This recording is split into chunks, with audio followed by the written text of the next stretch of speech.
Alright, hello. I gotta do some stuff really quick, so don't mind the screen for a bit. Hold up. Hmm? Ah, okay. That's all good. Just gotta add an image.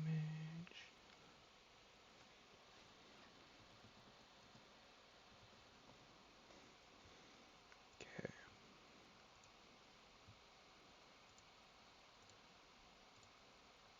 Oh, make that smaller. Way smaller.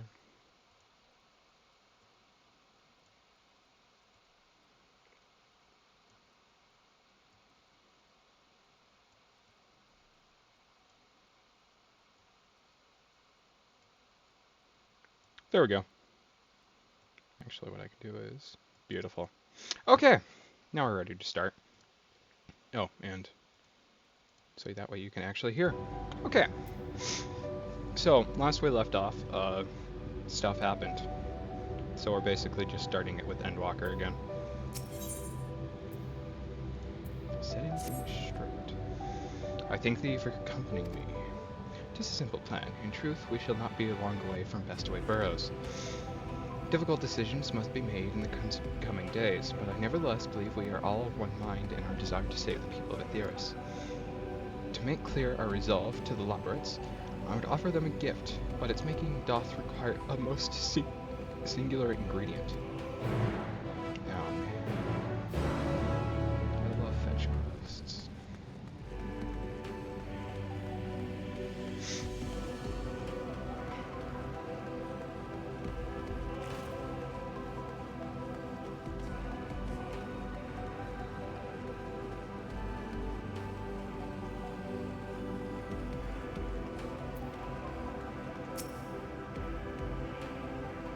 An abundance of smargoy. Excellent. I chanced to spy this aggregation. Okay, I did say that right. Aggregation when crossing Zodiac's erstwhile prison. Using a spell taught to me by the Numo, I believe these shall suffice for the gift I would fashion. The magic requireth considerable concentration, however. Might it prevail upon thee to stand watchful whilst I perform the incantation?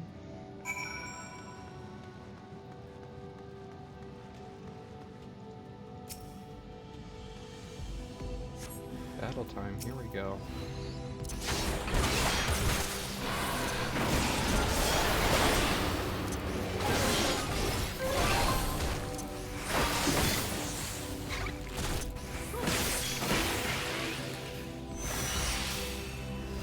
There's more.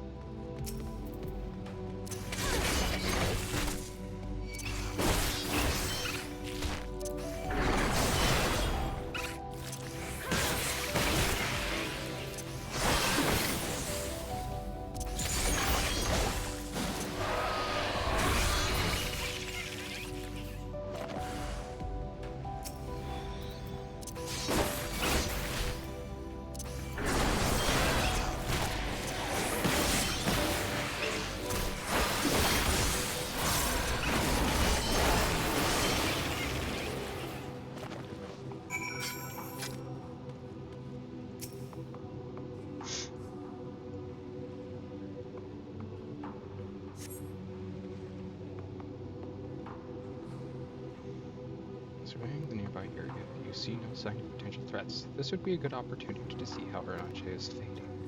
Faring, not fading. Okay. Veranche remains fixated on his work.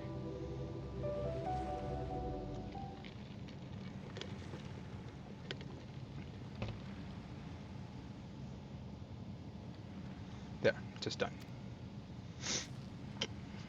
A magicked ink. Every ounce is efficacious. I'm gonna be honest, I have no idea how to pronounce that word. As crafted by the Numo. Rare is the occasion I would conjure my own, but it is nevertheless the most useful skill. The resulting product is, admittedly, possessed of no preternatural properties, but its hue is one of mine own choosing, which I pray the Loporrits will appreciate. Turf! Urianger! Oh, thank goodness, I thought you had been eaten, or had perhaps fallen into a crater.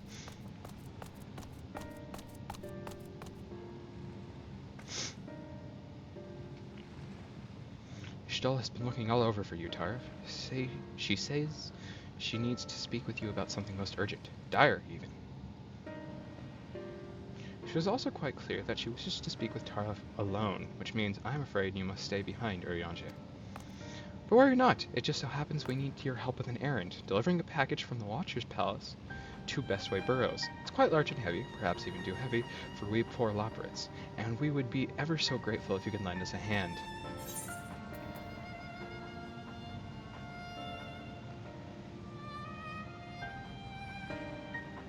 Have an extra pair of hands before I go meet with you, Stoll. No, that won't be necessary. Urianger's help should more than suffice. I'm sure you don't want to risk getting on Ystella's bad side by keeping her waiting. She seems prickly. Now, off with you. Okay. Worry not, Tarv. I shan't be long.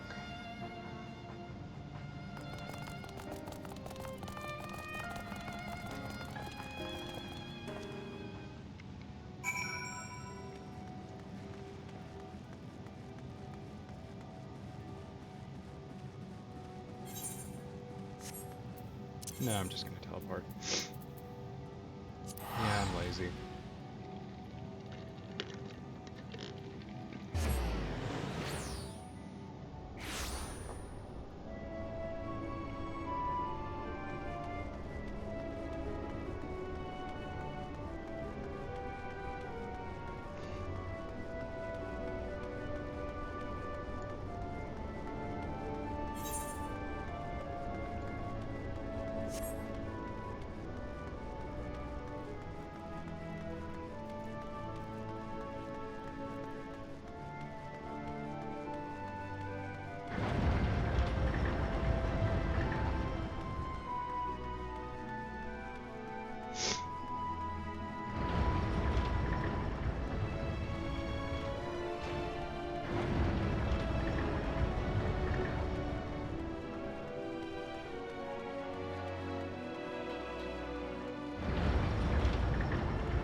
Moping or mopping? Probably moping.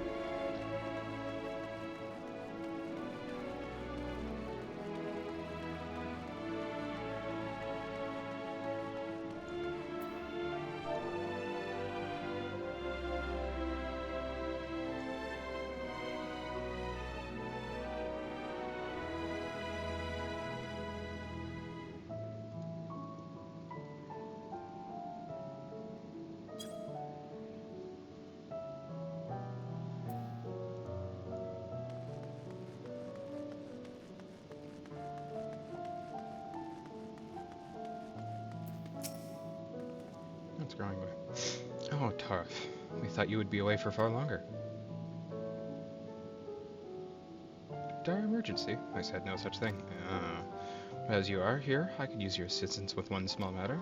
Running Way, a companion of Growing Waves, apparently has much to tell us of the final days. The problem, however, is that he is determined to live up to his name, refusing to stay still long enough for us to hold a conversation. Yeah. Is there anywhere he's likely to stop and rest? Or perhaps there's a way to slow him down? Well, what's the rush? I think it's... I was thinking we should wait here. Maybe enjoy a cold mug of carrot juice and... No? Well, if it's really that important... You could try using these balls of most flesh, not to be confused with the other thing. Running Way's other notable feature is his incessant chatter, so you'll have no trouble finding him in a crowd, and when you do, try lobbing your balls at him. Crude, but it proves effective. He was here in Greatest Endsvale when last I saw him. Let us split up and find him. Okay. I'm gonna be honest, I forgot the voice I had for Going Way.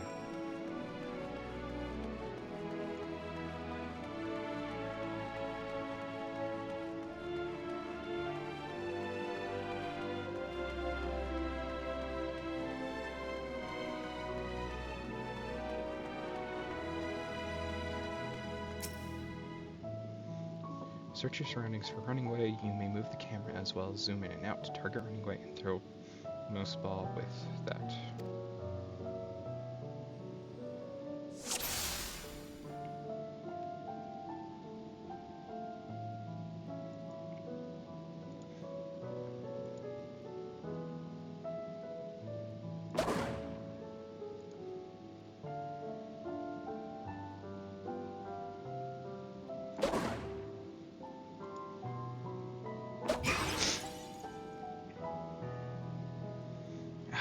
Smarts. If that was meant to be a joke, it isn't funny. There we go.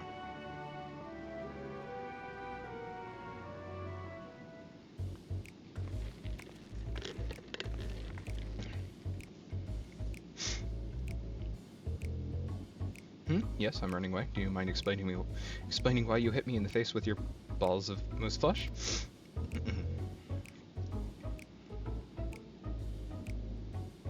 I'm highly knowledgeable about the final days?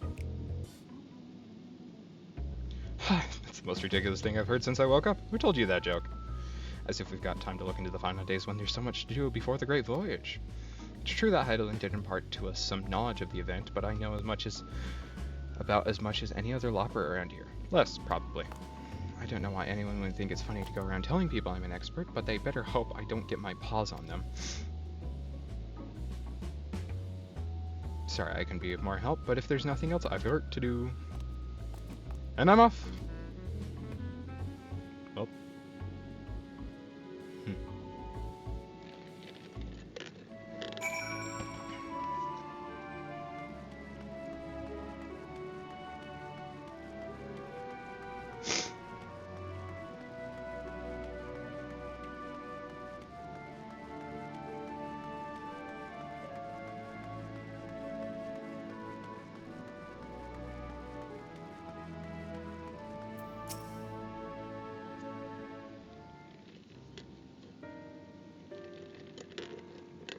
I could find neither hide nor hair of him. How did you fare? Well, I found him.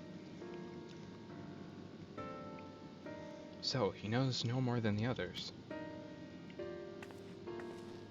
Care to explain yourself, growing way? Well, you see, I misremembered. Yes, that's it, I misremembered. Terribly sorry about that. Afraid I'm drawing a blank, though. Try as I might, I can't remember who I was thinking of. On an unrelated note, what of Ariange? I assume you spoke with him earlier, but what did he say when he'll be returning?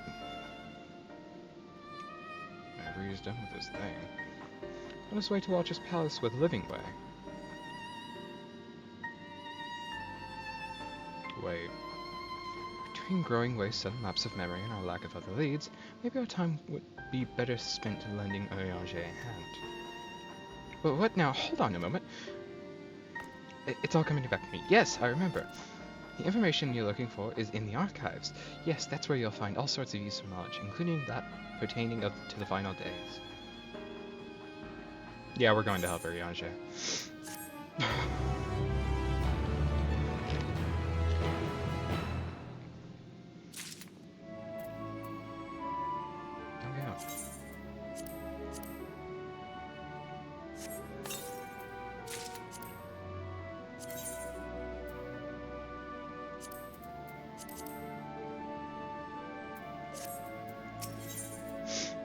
Oh, Aether Current.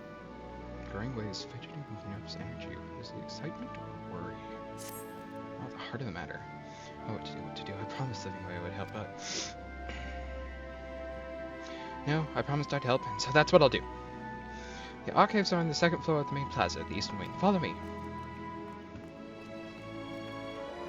I suspect the Loporrits are up to something, but if there's aught to be learned of the final days, I think we best play along now. Play along, for now at least.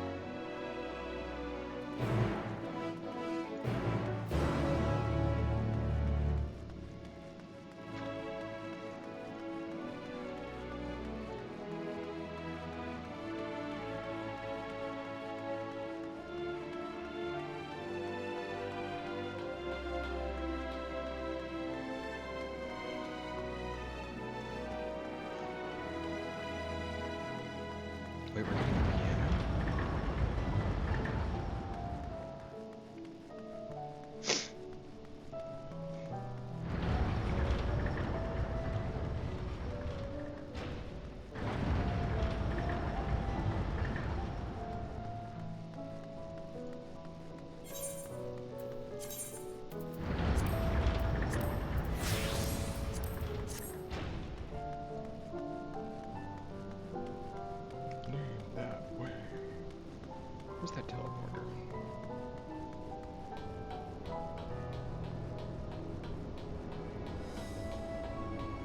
There it is.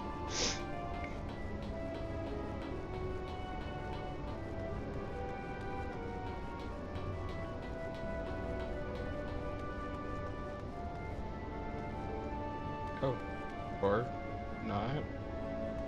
Got it.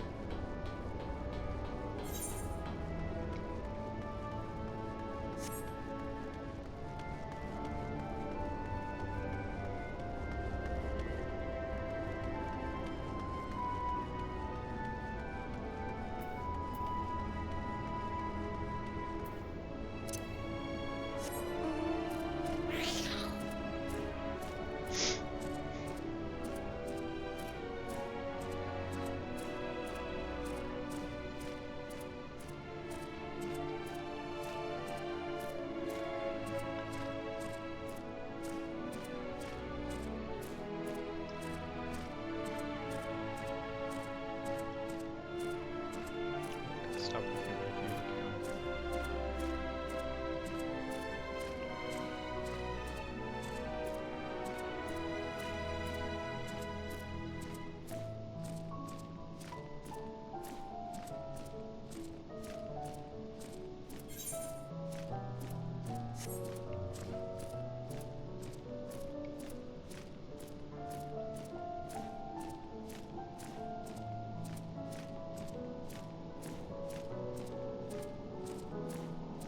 Yep, that's certainly a big door.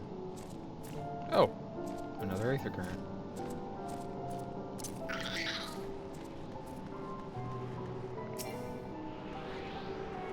Didn't even notice that one.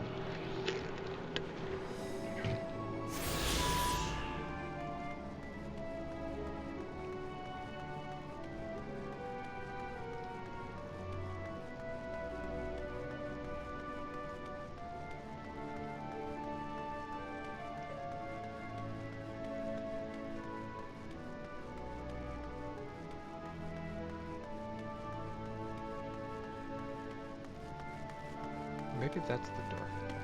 Yeah, that's the door.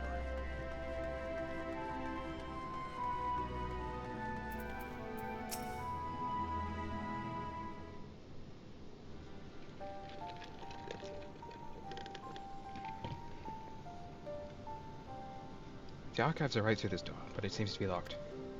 Guess we'll just have to go and find whoever has the key. Going away. Enough. If you have naught else to tell us of the final days, you need only say so. We can't ill afford to be wasting time here, as you well know. Did you yourselves not tell us we must act quickly? Yes, we did, but the moon has to be perfect paradise for the people of Aetheris, and we're running out of time to make everything ready for their arrival. We'd hoped you'd see the wonders we had to offer, but you found nothing but faults and flaws in our works. Only one of you saw our potential, so the others must be kept here. Ah, so that's Living Way's game. Run us about in circles, and failing that, lock us away so we can't put the planet at risk. Everyone except Ariange. He understands what is at stake, what must be done. I fear you've misjudged us, Growing Way. Never have we decried the notion of using the moon as a means of escape. That said, my heart breaks at the thought of abandoning Aetheris and her reflections to their doom. If there is a way to avert the final days, I wish we find it. We all do. We may fail, but our efforts would never be at the expense of your plans. But why would you take that risk? There's no room for ifs and maybes now. People of Aetheris will escape here to the moon. They'll be safe. And we'll finally get to see all their happy, smiling faces. I'm sorry, but we can't let you leave. We just can't. Uh-oh.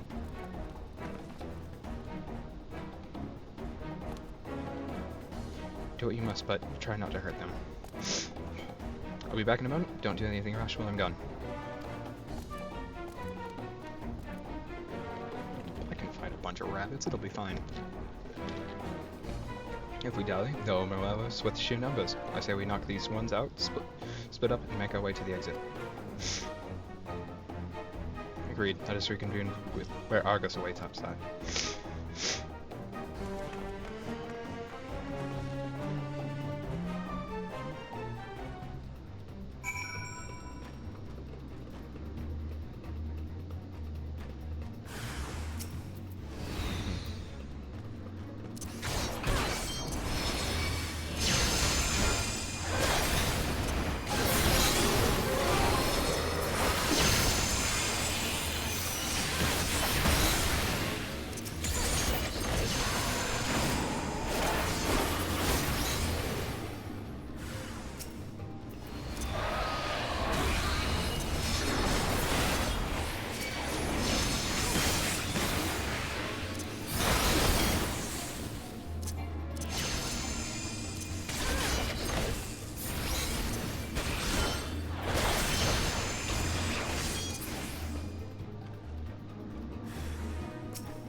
almost there.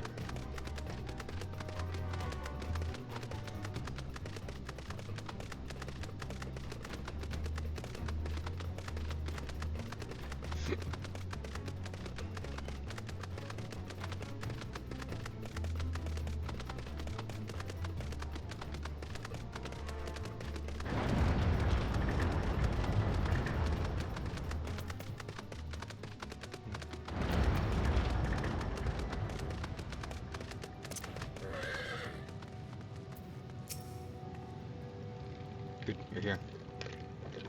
You must hurry to the Watcher's Palace and find Urianger. Cutscene time. No.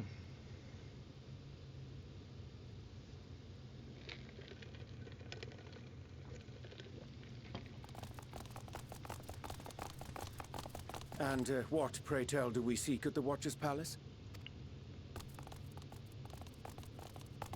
Oh, come off it, friend. You know full well why we're here.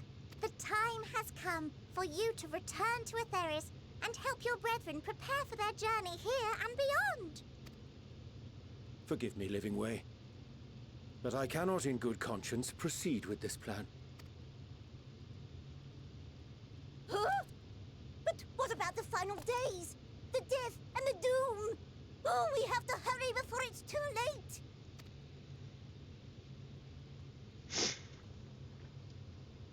Your unflagging commitment to your duty is endearing, to say the least.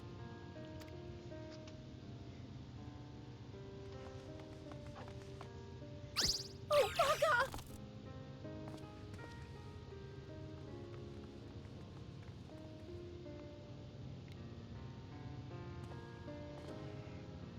Be at ease. They bear you no grudge, nor do I. How could we, having come to understand your purpose? For millennia, you and yours worked tirelessly towards the singular purpose of this heavenly vessel's construction. An arduous feat by any measure. It is clear you have spared no effort. Why, your very names are a testament to your dedication.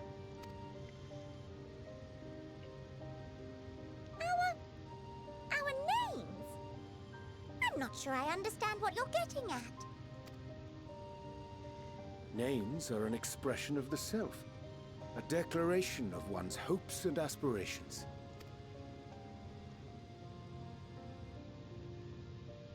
Your use of contemporary, uncomplicated nomenclature doth ensure clarity of purpose. There can be no doubt that your love for the people of Etheris is boundless and pure.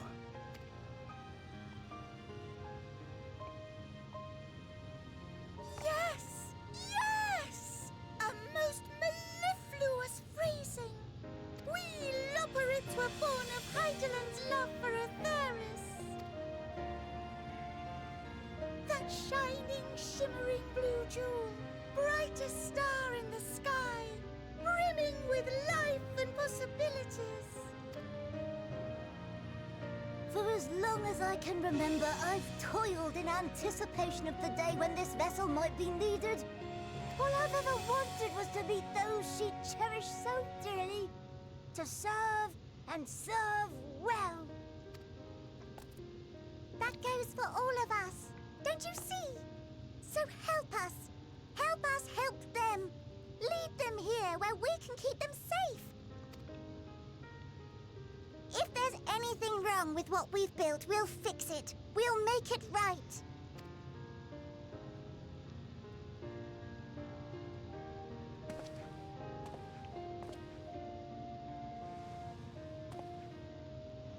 Your works want not for repair.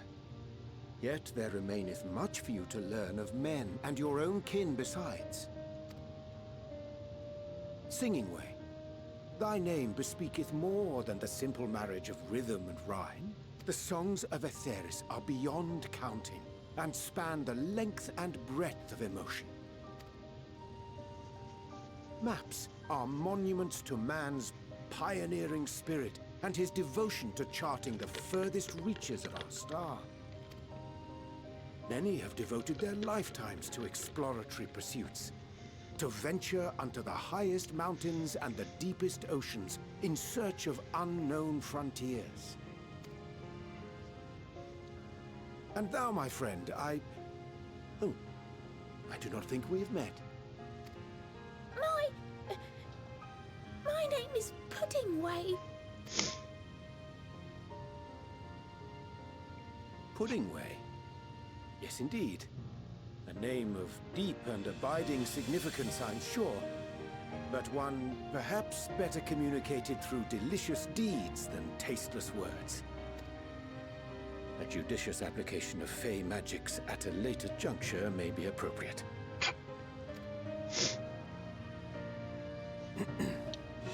And living way. 'Tis no easy feat to convey the significance of thy moniker. When I was a bookish boy, a dear friend of mine was fond of peppering me with questions as I read, to my occasional annoyance. One day, I posed to her a question of mine own.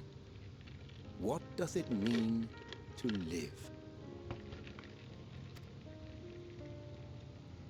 After much contemplation, she proffered this answer, the anticipation of a half-read story's conclusion. The hope today's mistake may serve as tomorrow's lesson.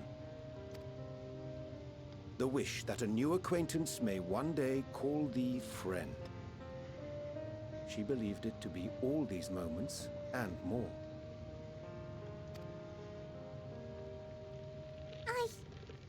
I want to understand, but... I, too, still labor to find mine own answer. 'Twould be my pleasure to assist you and yours in embarking on a journey of self-discovery and enlightenment. For thee. Is that? Ink as blue that's as the the ink. waters of Aetheris. Made in haste, though I assure thee, the quality has not suffered for it. The people need not be persuaded by honeyed words. Nay, I have faith they shall do what is right in due course. Until they do, I beg your patience, friends. And with that ink, let us fill the empty pages of Living Way's compendium. An open exchange of ideas will surely afford you all a better understanding of modern man, and with it, ideas for improvements and renovations.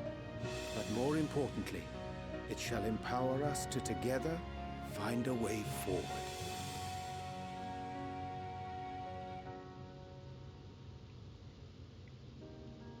I hope you're right. Thank you for this lovely gift.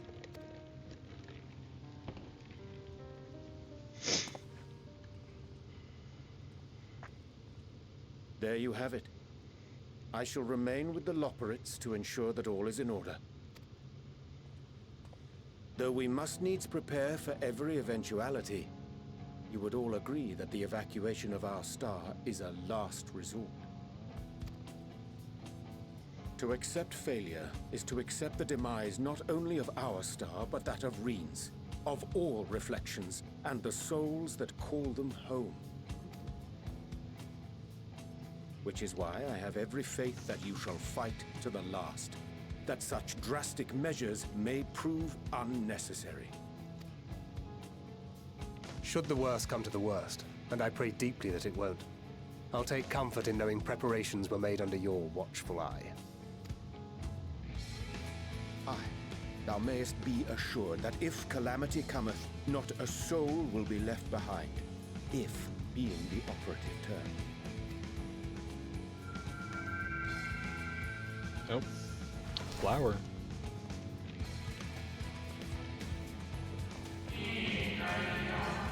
That flower. How came it into your possession?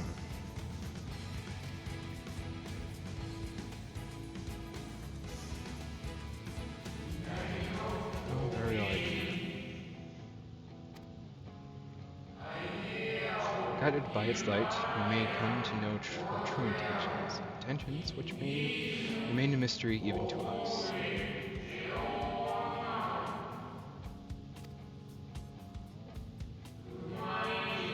our time, we called it Elpis. You would do well to remember the name.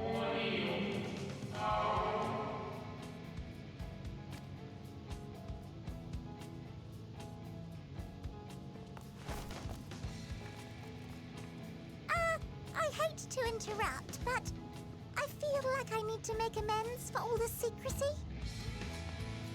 Think nothing of it. We haven't been the most gracious of guests. Do convey our apologies to Growingway and the others. But of course! And when next we welcome more guests from Atheris, we'll have learned to be much more hospitable hosts. Oh, and circling back to the matter of inappropriate secrecy, we ought to discuss our benefactors. Agreed. The Charleyan Forum, yes? I knew it. What? How did you know? That makes so much The more I sense now. heard, the more obvious it became. The Forum's aims align closely with those of your anonymous patrons.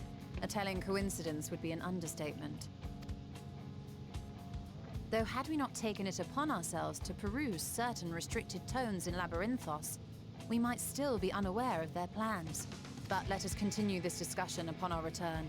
I dare say we have kept Alphino and the others waiting long enough. Oh yeah, I gotta go back to Garlemald. Oh yeah, how's Garlemald faring? Guess we'll see.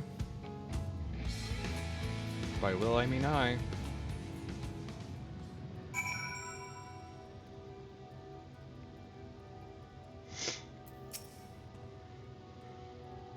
It was a relief to see Livingway was pleased with my gift of ink. To serve and serve well. Though their knowledge may be lacking, their boundless love is a blessing without peer. It will be no easy task to prepare them for what must needs be done, but gladly do I embrace this duty, even if it doth necessitate that we part ways for a time. Forgive me my absence, but I have the utmost faith in you, and all our fellow scions. When next I return to Atheris, I pray I find you all in good health and good spirits.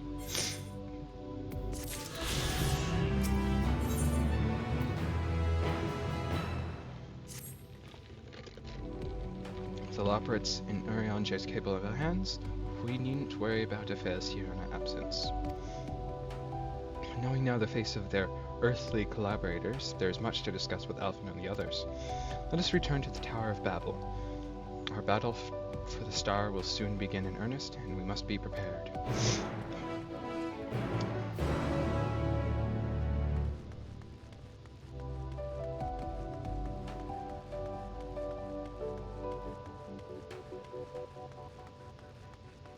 That's called the Nether Gate.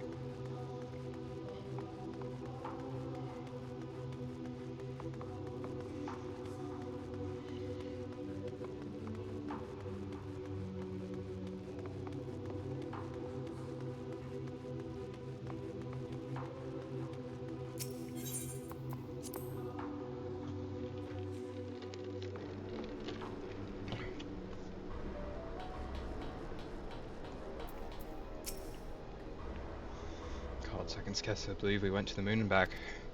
But we'll have to keep we'll have time to reflect on that later. Right now, we need to head back to the Camp Broken Glass and deliver a thoroughly detailed report to Lucia. I'd like very much to know how everyone is getting on here as well. They'd only just begun to treat the tempered prisoners when you left. I share your curiosity, but winning our allies of the final days is of greater importance. I speak not only of the contingent, of course. The heads of state of every nation must know what we have learned. We know not when or where or in what manner the final days will begin to manifest, and so we must see that everyone is prepared. Agreed. Though we may wish to stress the importance of discretion, lest the public be sent in panic. Not that anyone in a position of responsibility should needs be told as much, but it bears repeating. Anyways, first things first, to Camp Broken Glass. So my Thancred voice is pretty good.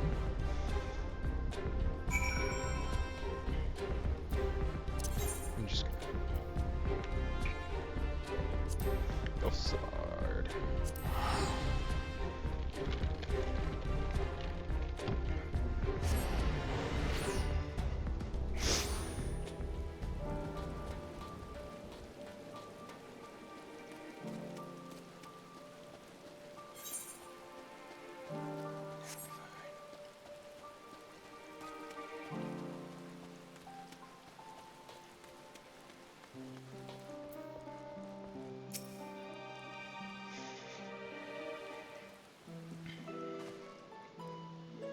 Good to see you all. You all again. No less for your lunar adventure, I hope. We've done what we can for now, and believe me, we intend to tell you all about it. But before we do, might you tell us what's become of Garlemald in our absence? We succeeded in subduing the Tempered inside the Tower of Babel. We took many alive, but combined with those who were already in our custody, the number requiring care has grown exponentially. The inclement conditions here have made it difficult, if not impossible, to treat them all here, so we've pensioned the aid of allied nations. Some are, understandably, hesitant to proffer assistance, particularly those that were but recently subject to imperial occupation. That said, several others have agreed to grant them refuge for treatment. With the assistance of your fellow Scions, we endeavor to see them safely transported and subsequently cured of their tempering. Will all the tempered be located? Not all, no. We have sufficient shelter to attend to those whose treatment has begun, and enough healers have volunteered to remain until their patients have recovered.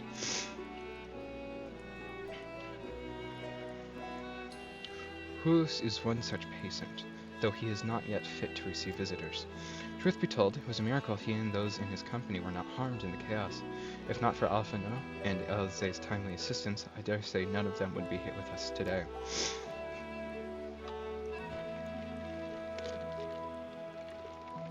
In light of recent developments, have the Alliance leaders come to any decisions regarding Garlemald?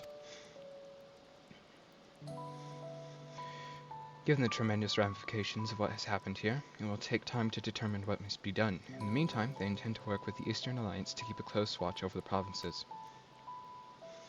We have other news to share. Shortly after Anima was defeated, we received reports that each and every tower has vanished. Oh. For Mercy, the process was apparently not quite as violent as that you experienced in Thavnir. Those who were trapped within them have been rescued and are receiving treatment.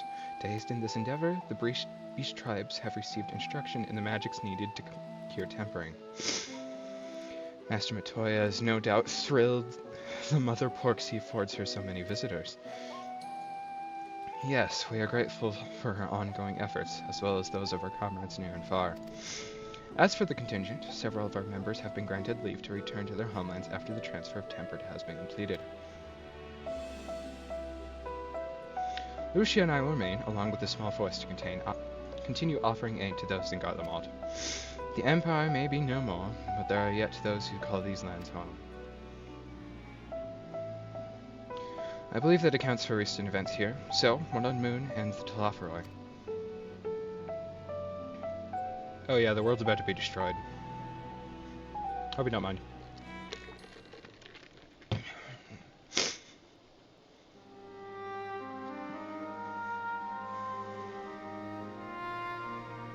final days. Gods, I prayed your victory would mark the end of our troubles. Nope, just the beginning. There's still much we do not know, but the Alliance leaders must be told. Would you be willing to contact them in our stead? Yes, of course. I will send word forthwith. We'll also release your fellow Scions from their present duties, so that they may return to Charlayan. Your energies are better spent finding a means to avert the coming apocalypse. Speaking of your fellow Scions, you will be happy to hear that Mistress Kyle, though still on the mend, has been moved to the Baldessian Annex and given into Tataro's care. Thank you. I look forward to seeing them both upon our return. Let us be on our way, then. One last thing, if I may say. After your confrontation with Zodiarch, you said Xenos took his leave, and in all likelihood, he has returned here to Garlemald. I have a mind to dispatch scouts to try and ascertain his whereabouts, but first wish to ask if you believe there is a merit in doing so.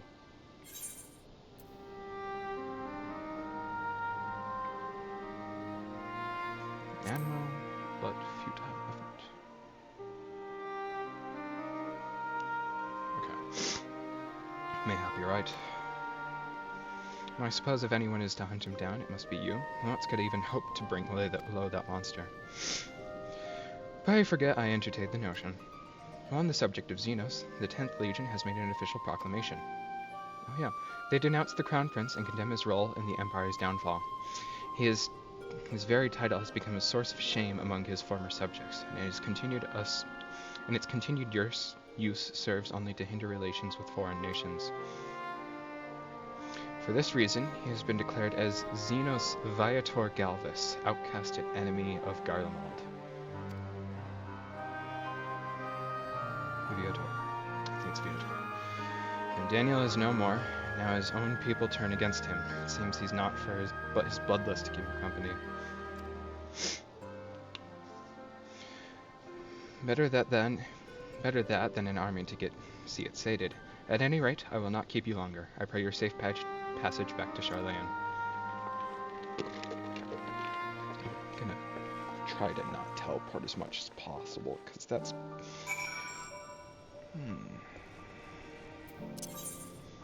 Let's see...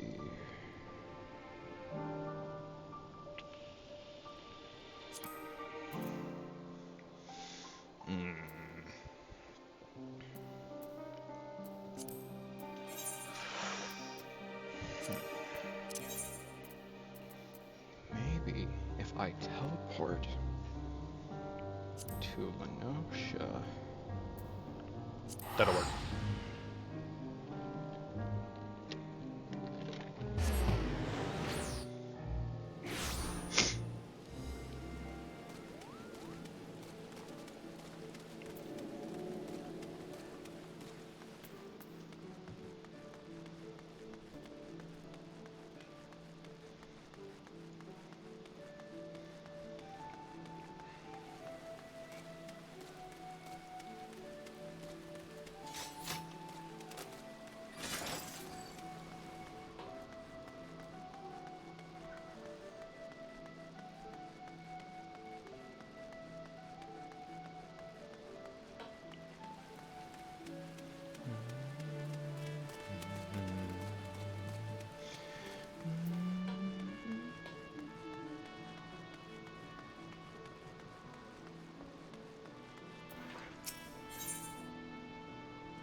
No.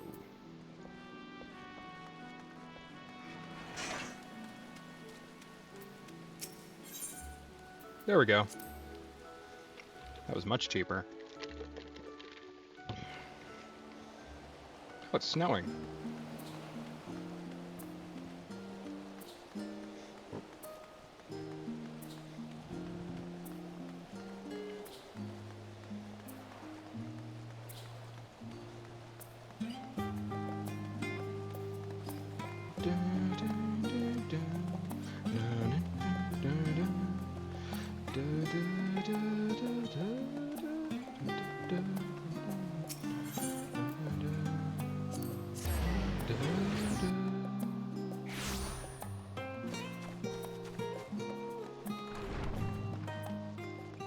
Hi, Kyle. Welcome back, Tara. We were so terribly worried about you. Though it is plain I have caused my own fair share of worry, and for that I apologize. Haydn called me that day when you entered the Tower of Babel. Her pleas were faint but desperate, and I knew at once she required a vessel to carry out her will. What came after feels like a dream barely remembered, my body flowing through the life stream toward Garlemald. When I regained consciousness, it was all aches and frostbite, exhausted of ether. So exhausted, in fact, I could only laugh. For it was in that moment I understood Raha's weariness from the Tower of Zot. Would that I could laugh at a time like this, though we prevented Zodiark from being unleashed upon the world. I'm curious to know what else took place there on the moon. Perhaps we should wait for the others to join us before you give your account. Let us reconvene in the main hall once they've arrived.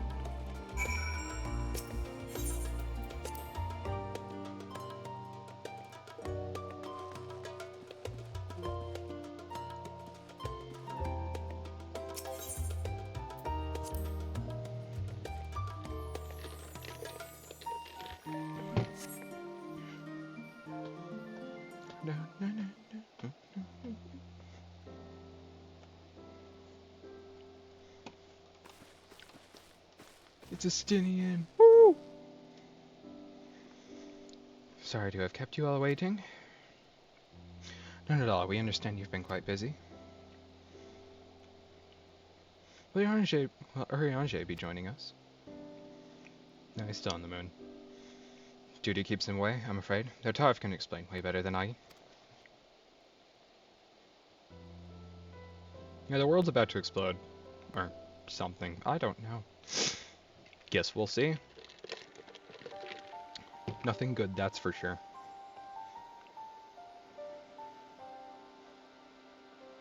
Final days, as befell Amarat. And we are to escape via the moon? What if the source entered its reflections? Apparently, I haven't heard their voices in a while, so I actually have no idea what most of them... don't remember what most of them sound like. I have no intention of standing by while the world falls to ruin. So, how do we stop this? Unfortunately, we have no answers at present. If the celestial currents have grown stagnant, as was the case in the time of Amarat, the solution would be to alter the flow of aether throughout the entirety of the star. The ancients accomplished this by summoning Zodiac, sacrificing half the star's population in the doing. But it should go without saying that such a sacrifice cannot be repeated, which leaves us with the daunting task of identifying the underlying catalyst for the final days, a feat which even the Amaratines could not accomplish. Fortunately, we found no clues in Mare Lemitorium. There's still much we do not know about the catastrophe itself, let alone what may have caused it. The final days were marked by the corruption of the Amaratines' creation magics, but we command no such power, which invites the question, what havoc is in store for us? If we knew that much, perhaps we could draw some parallel with the events of the past, and thereby form some semblance of a plan. Perhaps we should start with the Forum then, having worked with the Loporrits in secret all this time. There is surely more they can tell us. No? Forgive the interruption, but I've brought urgent news. The Forum is holding a public assembly in the plaza outside, some sort of announcement. What is Father up to now? There's only one way to find out.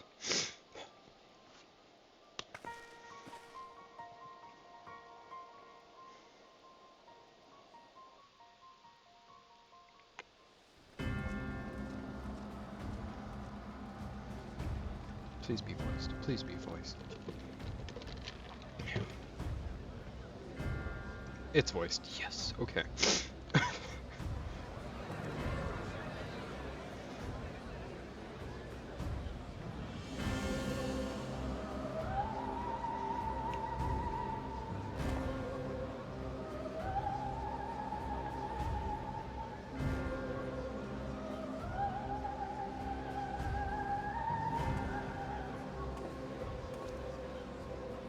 Order! Order, I say!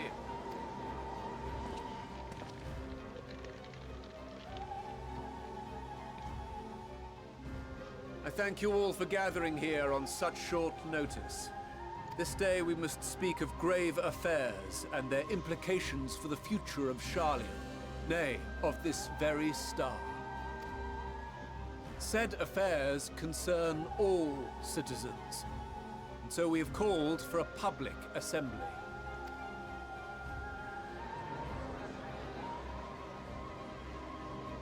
You may have heard rumors of the Loporrit and the havoc these madmen wreak abroad.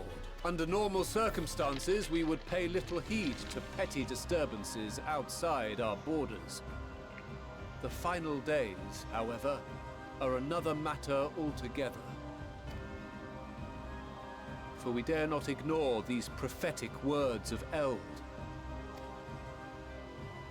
The End-bearers will come, ushering chaos and calamity. The final days descend and devour the very star. I've never heard this prophecy. Thank you, Is it Alison. true? Will all that really happen? Calm yourselves. time has come to speak of the Forum's most sacred duties. But first... I want that jacket.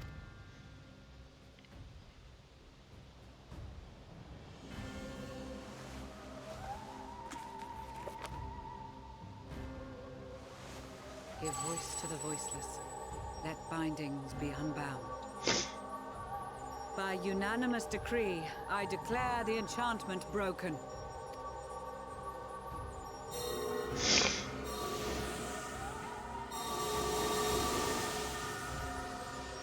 Oh, they can actually talk about stuff again.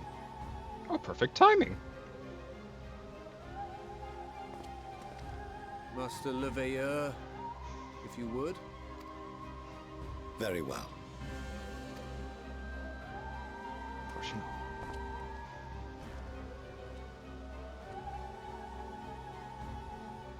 270 years ago, our forebears began an expedition in the Dravanian hinterlands, in search of a route to access the ethereal sea. This much is public knowledge.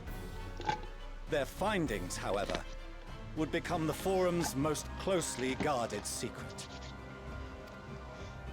What those researchers discovered in the hinterlands was not a passage unto the ethereal sea, but the very heart of our star, and Hydaelyn herself. She spoke to them of a calamity that would extinguish all life, and of a means by which we might be spared. The moon. 'Tis in truth a gargantuan vessel built to serve as sanctuary for her children, and deliver them from this doom. Much like Nunkref's hope in ages past, it will bear the people of a world in the throes of death to a new home.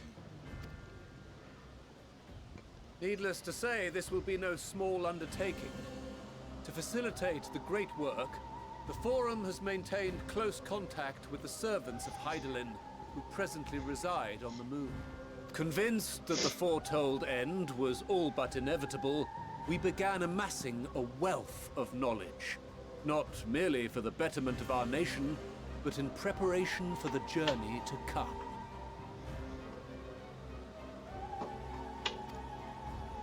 You reveal this to us now? By the gods, how long do we have?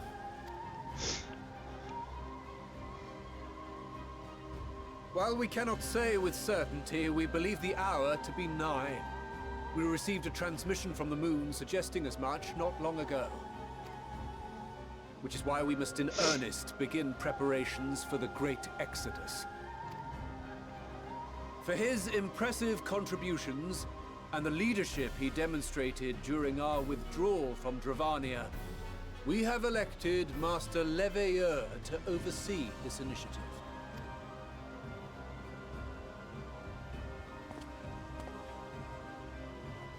Fellow scribes and scholars, my countrymen, we face a threat of unprecedented scale.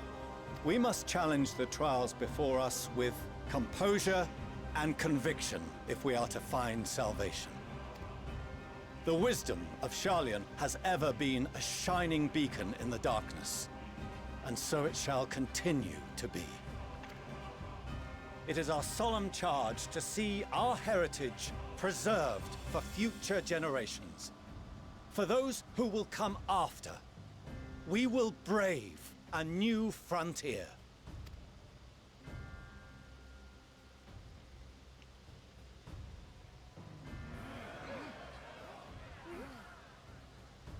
Administrative edicts will be relayed to all major institutions ere long. In the meantime, carry on with your duties. With that, I hereby call this assembly to a close.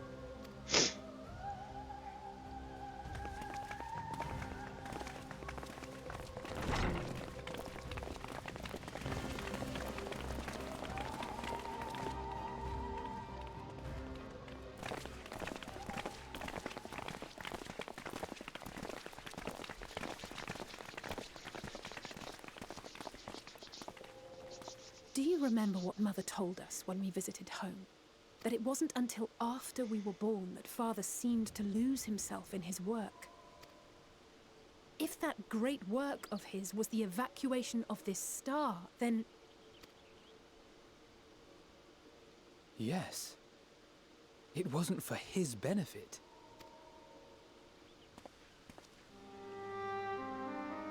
Would you mind waiting here a moment? I wish to speak with Father before we leave.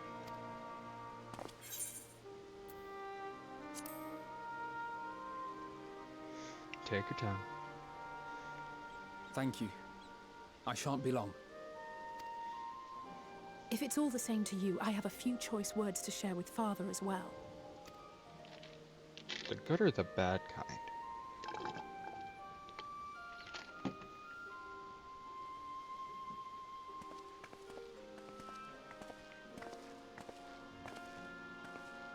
So, come to call us cowards and bid us join your fruitless battle against the inevitable. Nay, we do not object to the Forum's proposal. On the contrary, those who wish to flee have every right to do so. Urianger is cooperating with your associates on the moon to ensure that all is ready should evacuation be our only recourse. Then whatever your business, I suggest you be brief. Though we cannot boast the boundless wisdom of Charlian, we have first-hand knowledge of foreign cultures and have conversed with no small number of peoples. These experiences have taught us fundamental truths that cannot be recorded in any tome, nor charted on any map. The beating heart of this planet is its people, many of whom would give anything, even their lives, to protect the lands they love. Many may choose to join you in the end. But what of those unwilling or unable, for whom escape will never be an option? What would you have them do? To ignore the plight of those one might conceivably save is not wisdom, Father. It is indolence. Hey, wait a second. I've heard that before. Who said it again? This is why we choose to fight. I don't remember. I mean, it was Ariana. We'll not ask for your understanding, Father. Only that you don't turn a blind eye to the good we have done. That we can still do.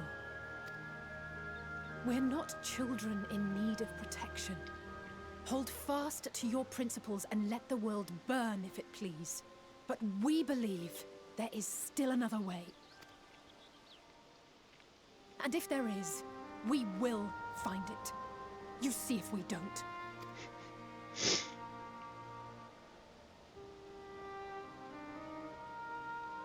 Do as you will. Just stay out of our way.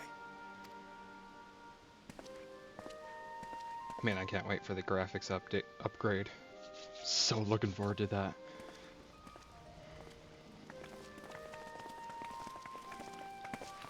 Were he not so consumed with self-righteousness, he might tell you how proud he is of you both. Bold words call for bold action. And there'll be no turning to your father should plans go awry. As if I ever would. So long as there are those who wish to stay and fight for this star, we have to do what we can to help them.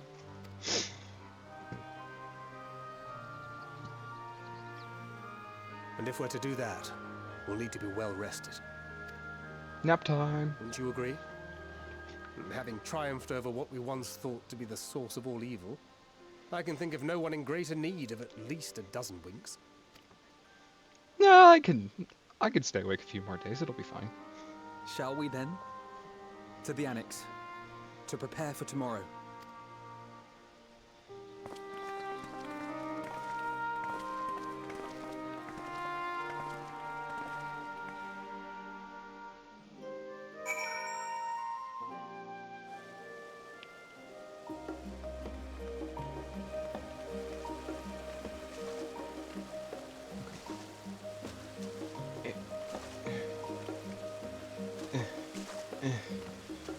How the heck am I supposed to get up here?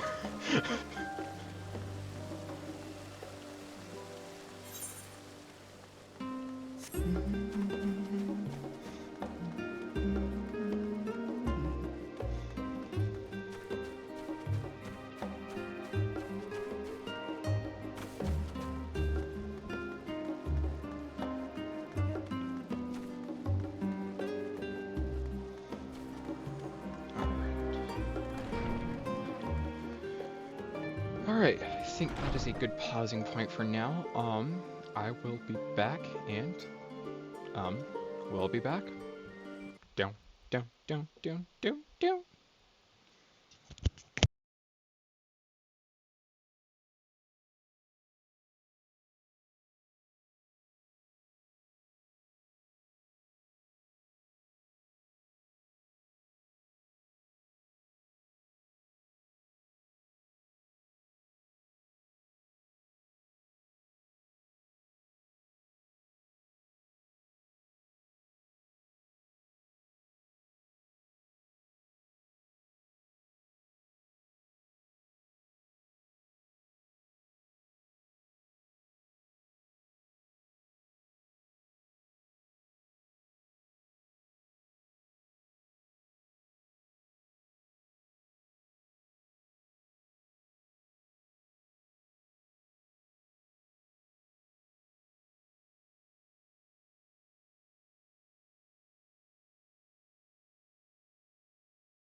Alright. I'm back. Time to continue. Kyle tells me the Forum has made a rather momentous announcement, so there's to be a great exodus, is there? I'm reminded of my narrow escape from the Isle of Val. The realization, the running, the mixture of relief and regret. After, why me? I asked myself. Why me? Why us? Why now? Why wonder? There's no use fretting over the cosmic morality or lack thereof. We're here, and we'll get through this together. And who knows, maybe my luck will rub off and grant everyone a narrow escape. There's no harm in praying for as much. Oh, but enough of my rambling.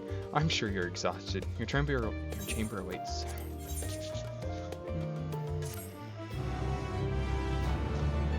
Cutscene time. Again.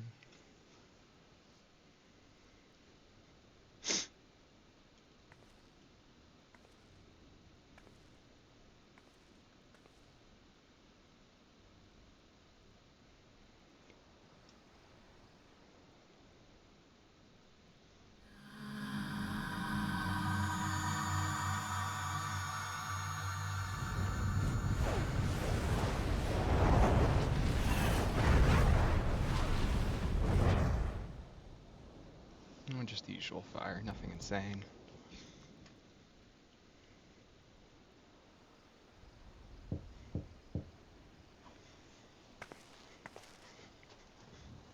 Visitor has come knocking at your door. Whoever could it be? Bastinian?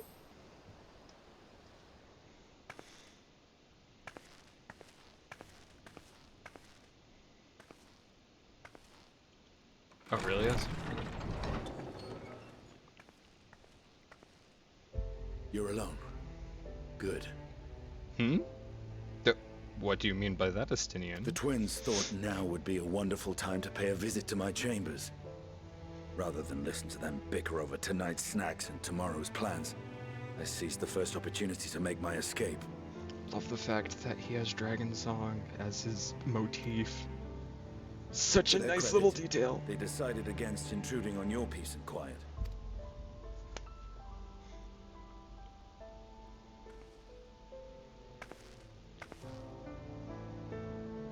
Can all be a bit exhausting at times, can't it? I wasn't sure what to make of you at first. During the Dragon Song War, how quick you were to take up a cause not your own. But I came to see that is simply the way of you and yours. I will not pretend to understand this talk of ancient primals and the final days, but I trust in your judgment and choose to believe in your cause. You and Alphino have my lance, now and always. You'll need it.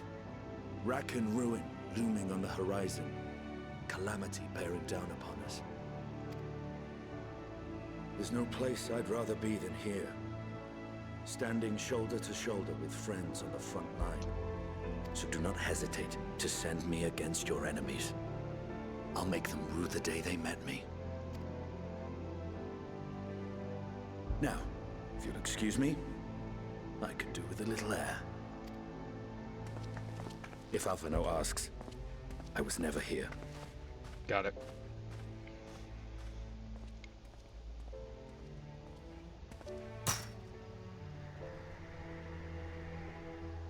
Until the morrow.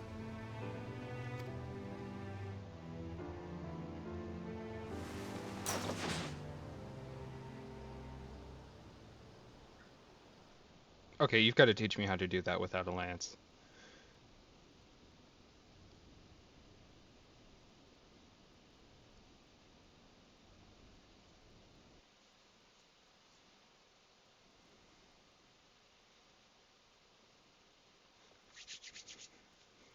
A short while earlier, in the Alamigan Quarter. Uh-oh. And so it begins.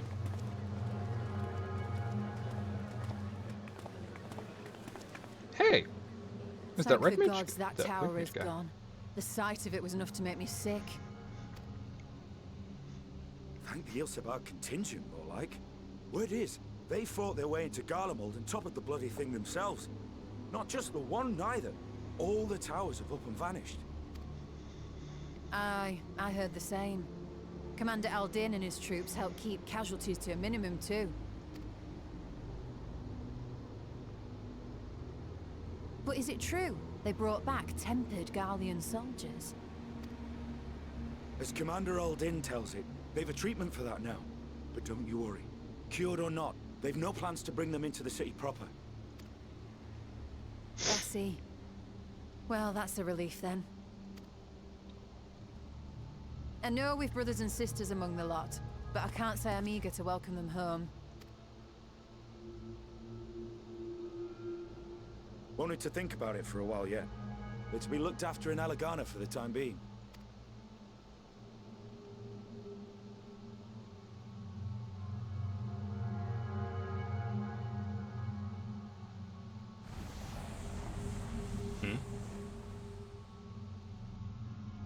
Oh. Meanwhile, in Ishgard. Uh-oh. No, not Ishgard.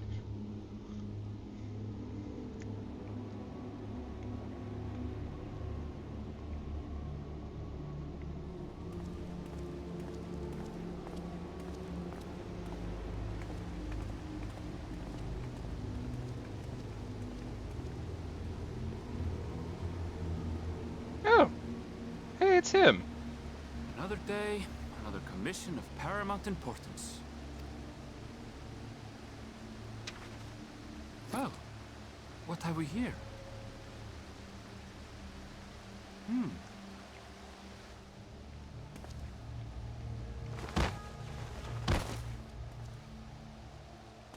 Hey, are you all right?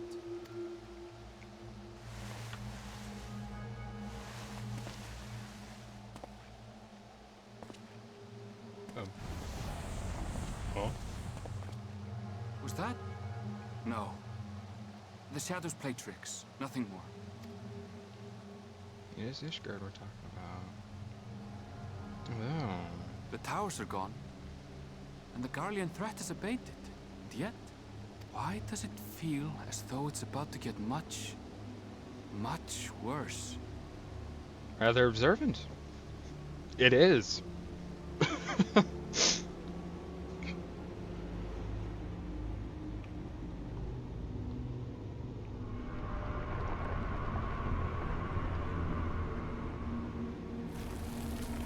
Oh.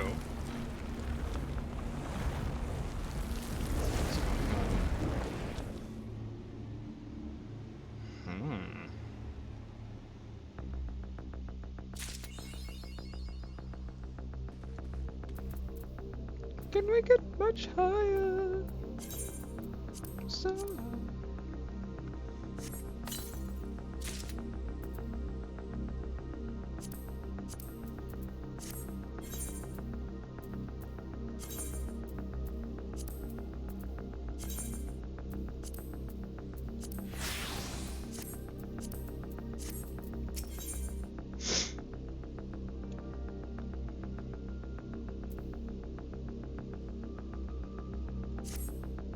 consternation. Oh, Tarf, I was just about to call you. I'm afraid we received another call for assistance. This one comes from Rodzat. We're not going to worry about that. The others have assembled in the main hall to discuss the situation. You must join them at once. Okay.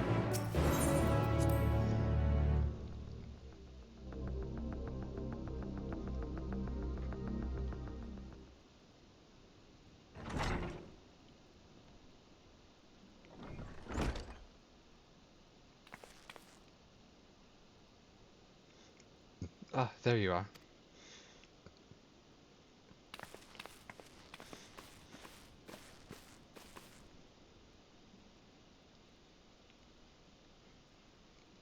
Our worst fears have come to pass, but moments ago we received grim tidings from our contact at Radzahan. Yeah. Vile beasts have appeared as if out of nowhere, claiming one victim after the next. What's more, they say that the sky burns above them. Uh-oh. Yep, that sounds like the final days. Let's figure it out. Good gods, are the final days already upon us? It appears so. Sadly, that is all the information we have at present. No doubt the people at Rod's Hand are busy fighting for their lives. Then we must go at once. They need our help. They need our help. I can speak English, I swear. Agreed. Kyle, you must remain here with Tataru and gather what knowledge you can. You are in no condition for a long journey, I imagine.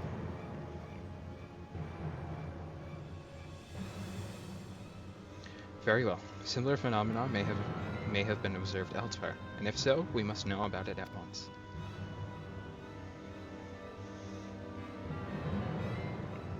For cute little best. Alright. Be safe out there, yes?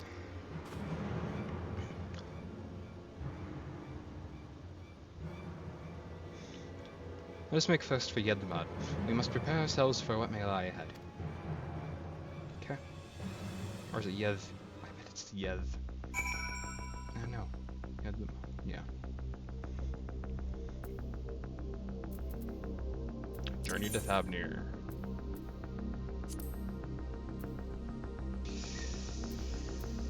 Yeah, we're gonna see about trying to just get there normally.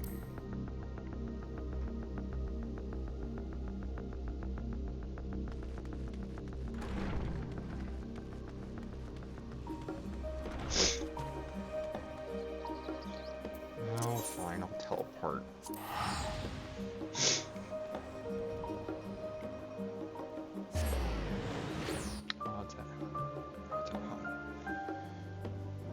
Oh. And lo, vile beasts did rise.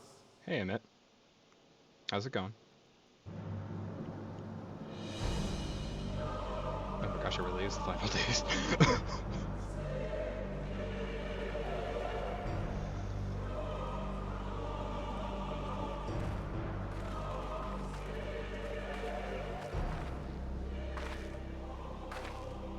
This reminds me of the Twilight leaving film. naught in their wake but blood and ash. Sun scorches earth and boils seas. And our sins ascend unto the heavens. Three dooms to unmake all we were.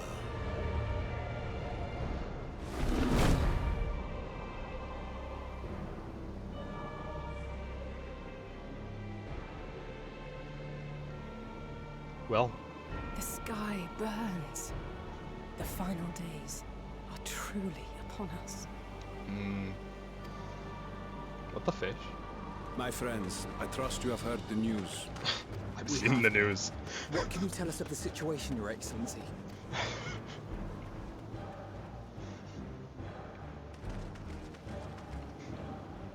Last night, the isle was rocked by tremors, and the earth itself cried out.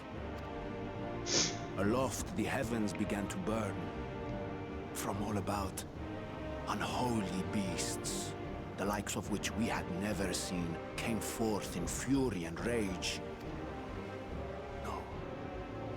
To say they came forth would be inexact. The people of Radzat themselves transformed into these baleful fiends. Oh? Oh? Though the phenomenon was observed throughout our lands, the first creature, the largest and most dreadful of the lot, wrought havoc upon us here in our fair city. It makes me wonder, is this similar to the Though first they bear with the Sin superficial Eaters? resemblance to divinities of legend, they are ungodly abominations. The people decry them as blasphemies. The large one's rampage has since taken it to the northern reaches of the island. I mean to dispatch our radiant host in an attempt to quell the threat. And what of Vritra? Vitra too makes for the north of his own accord, and yet he knows the blasphemy and its minions were but yesterday his beloved people. I pray his boundless compassion and mercy does not deter him from taking unenviable but necessary action. Poor Vitra. Understood. I ask that you allow us to aid you in quelling this threat. You would risk your lives to help us yet again? I have no words to express my gratitude. Our regiments approach the north from several directions, with a number of units set to depart from the docks of Jedlimat. They will make landfall in an area of dense jungle, where one can expect to encounter dangers even beyond the fell beasts we hunt. I leave you to your preparation. You will find me at the docks when you are ready to depart. Dungeon time!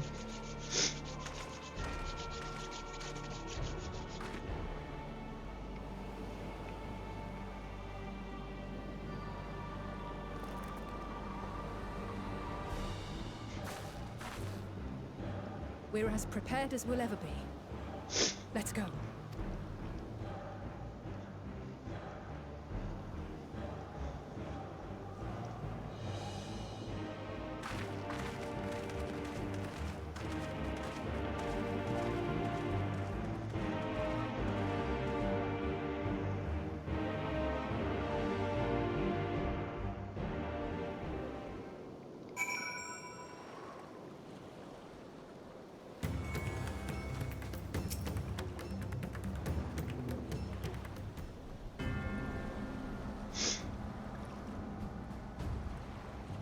Everyone has assembled? Yes. I thank you for lending us your aid in our battle against the blasphemy. Let us review our plan of attack. I would have you board this boat and circle around to the north side of the island. There you will find a dense jungle we call Vanaspati. It is a sacred wood, home to many temples and a number of villages. Vitra and the Radiant Host have gone there ahead of us. I ask that you join them and do all in your power to destroy this blasphemy.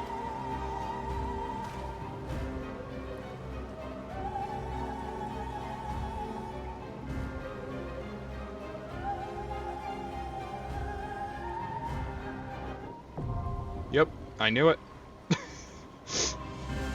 Dungeon time.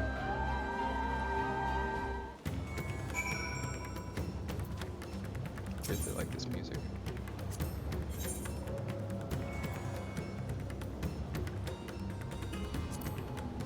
Victory will be ours!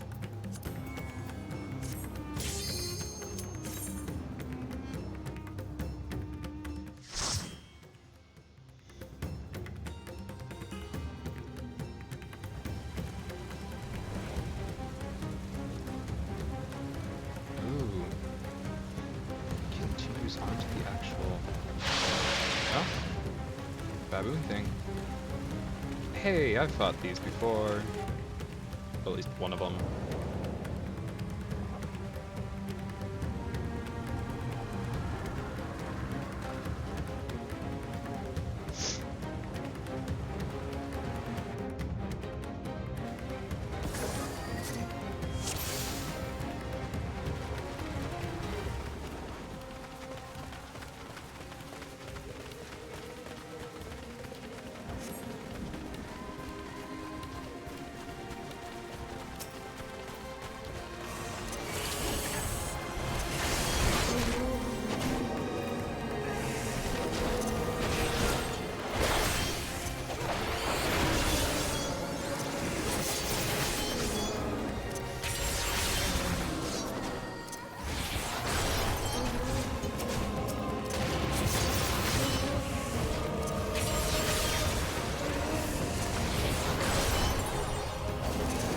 Oh yeah.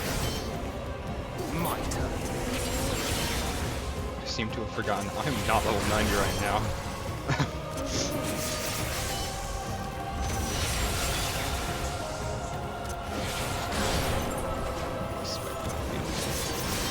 Who am I thinking? I will not hold back!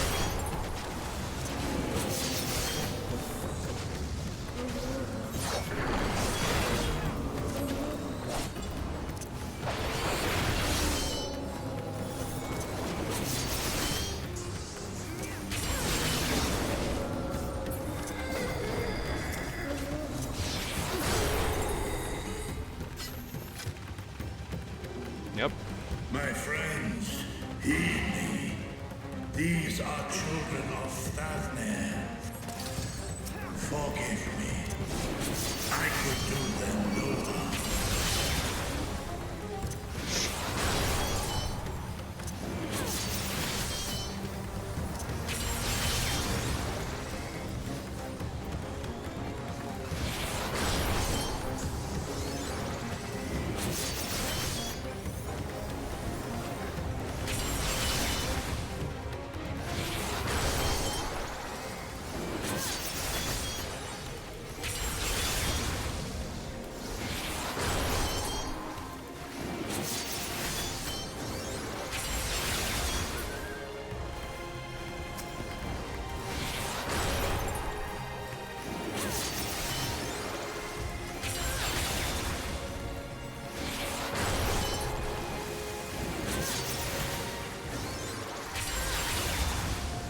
Stop!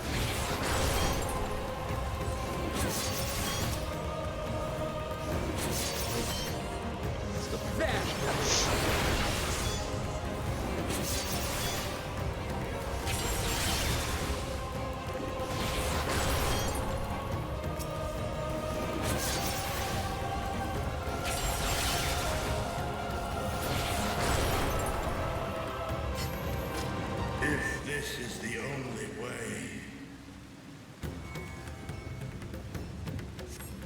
I shall silence the beasts of the air. Pray continue onward.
I'm starting to get this whole hotkey thing down.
What is this vile presence I sense? The horde draweth near. Be on your guard.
Apocalypse. Interesting weather.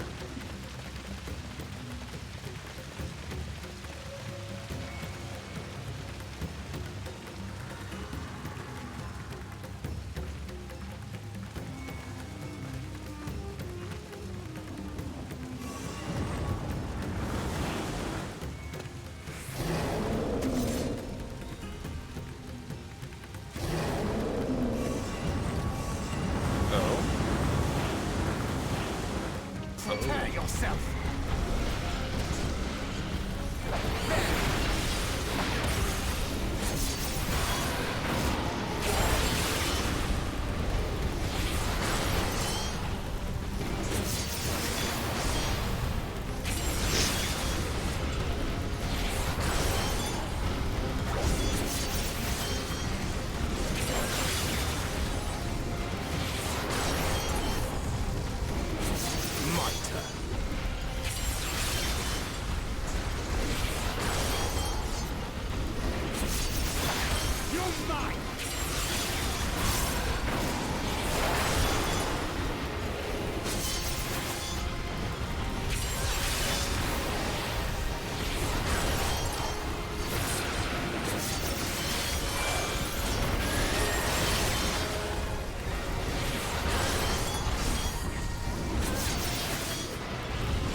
Stop us!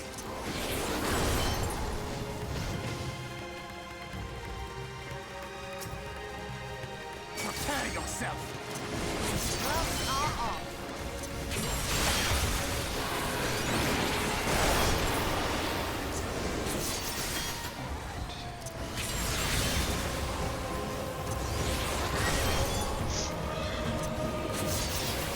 I really don't know what to do because oddities. That and I gotta set up my third round anyway.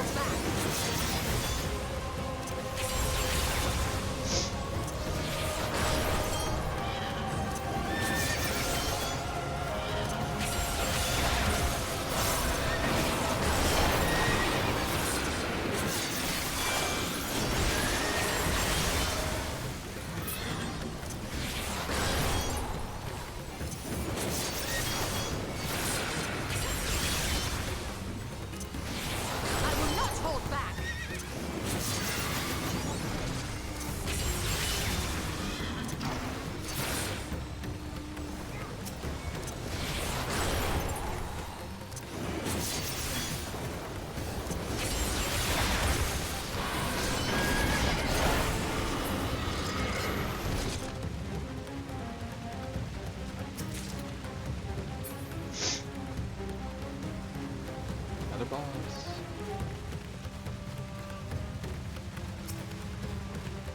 Terminus Wrecker.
Okay, so you gotta do it before. That makes more sense.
That just closed my inventory for me.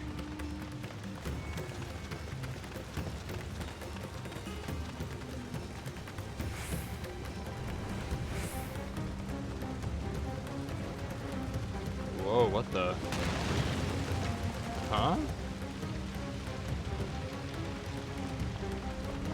What the heck?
Oh, we're going this way. Okay.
That was just a normal statue, and this is the actual boss. That makes more sense.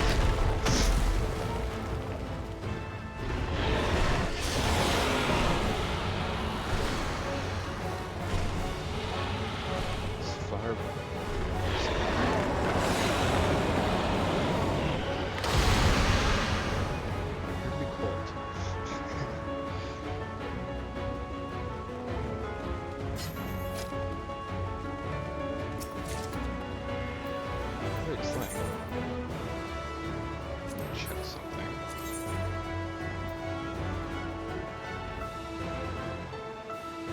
That's definitely better.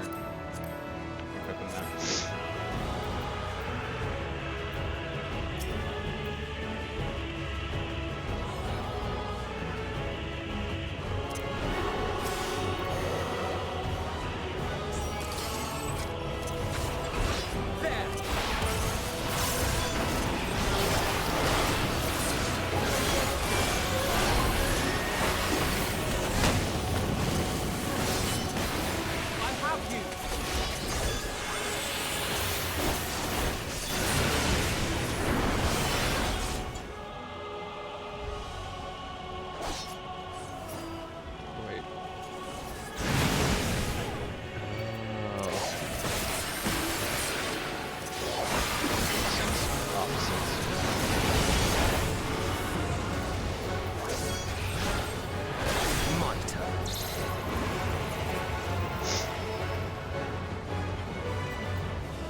Oh.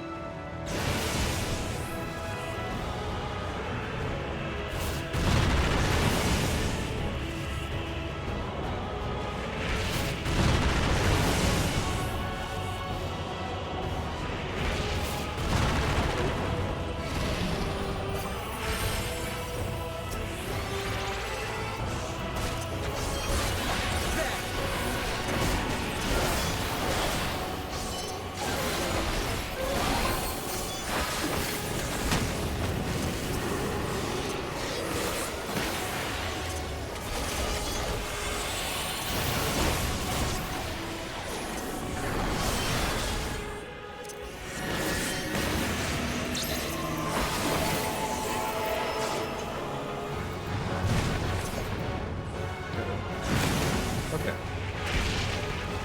Goodness, it gives us time to actually suck out.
Alright.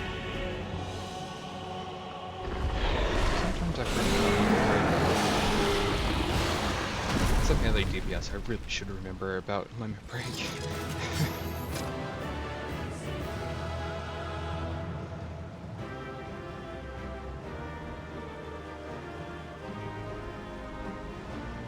Top 10 saddest enemy deaths. Number 1 for this dungeon's final boss.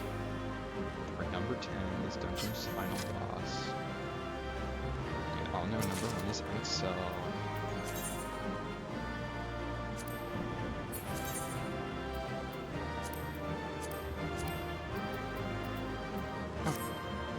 I will deal with that later. Apparently, I have some armor to sell.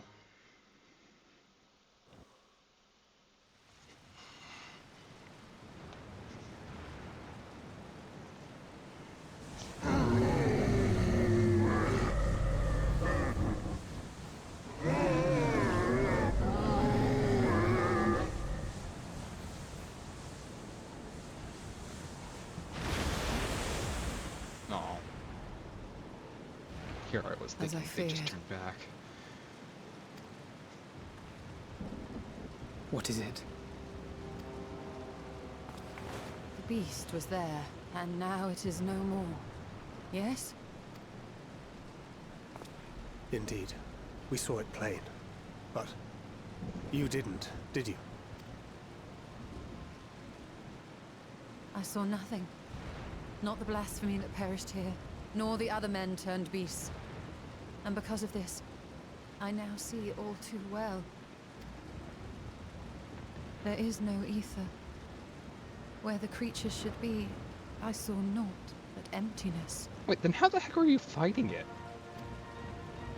Emptiness? But that would mean... Recall the words of the Watcher. 'Twas a stagnancy of ether, a cessation of flow, leading to decay and absence, that led the ancients to conclude their star was dying.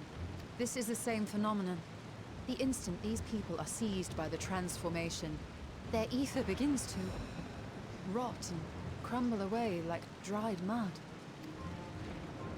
Until, from their corporeal forms to their very souls, naught remains.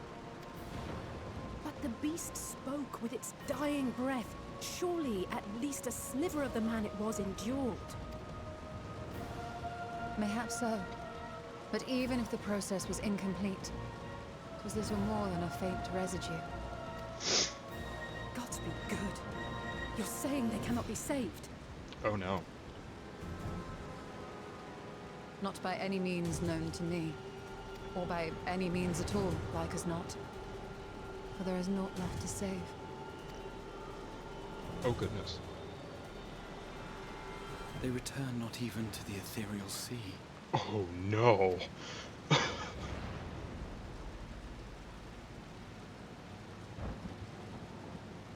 Also, what's up with your tail?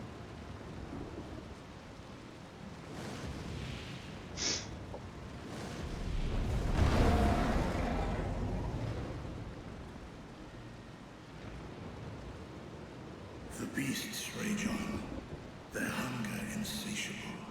Even deprived of their master, they perpetuate his legacy of hate. Once proud sons and daughters of Thavnir, all of them, and now I spill their blood.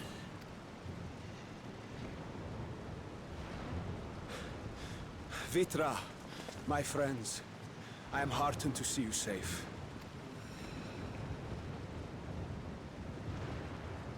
You put your secret at risk. Those closest to me already know the truth. A truth I must now share with one and all. You know, something they haven't been transformed yet. Vitra, calamity has come to Radzatan. Our fair nation is rent by screams of pain and despair. More than ever, we require a strong leader to shepherd us through the storm. Reveal your true self to our people, Vitra, and guide us to salvation. What madness is this, One? Thou dost forget thyself. Were we to reveal our duplicity, it would do naught but foster confusion and chaos. Nay, I shall remain the Satrap's loyal ally, and do battle with the beasts. Easing hearts and leading the people to safety is thy task, and thine alone.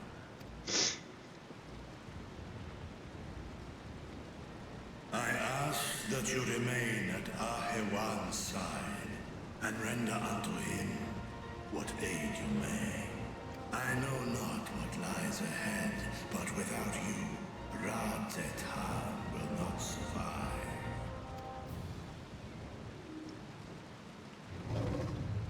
Take me with you. I am as at home fighting in the air as I am on land. Take me with you. Were my words unclear? I require no assistance. Thy place is at Ahewan's side. Estinian, here.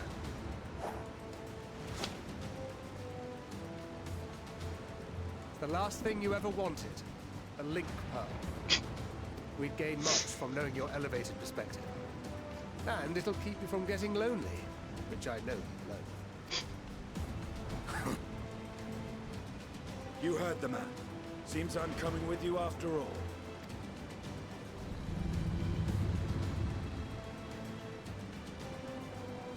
Then I pray thy grip is iron. Be it on thy head if thou dost chance to fall. Fair enough. Now, shall we?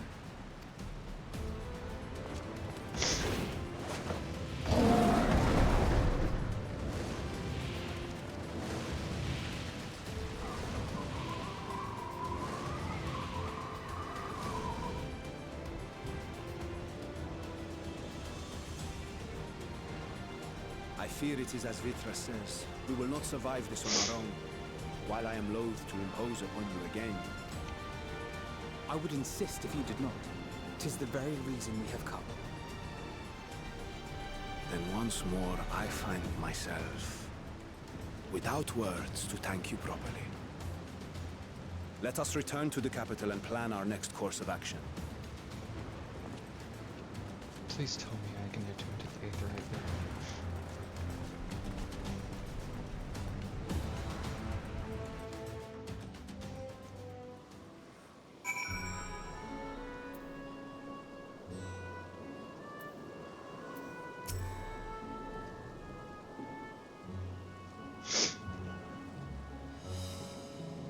Our radiant host has eliminated the immediate threat to the city. Though it pains me to know those beasts were once my own people. There is no telling where the next transformation might occur. We must remain vigilant and steel ourselves for whatever is yet to come.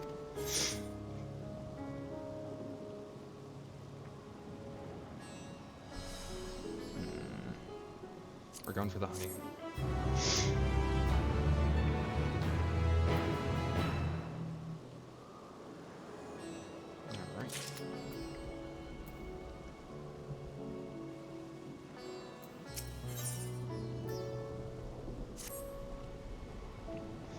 Forgive me, my friends, but I must return to Megaduta for the time being.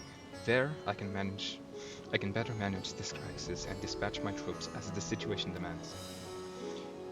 In that case, we shall carry out our investigation of our own here in the city.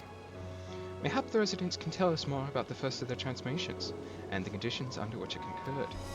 If I can ascertain what exactly triggered these tragic events, it may give us some insight as to a possible solution.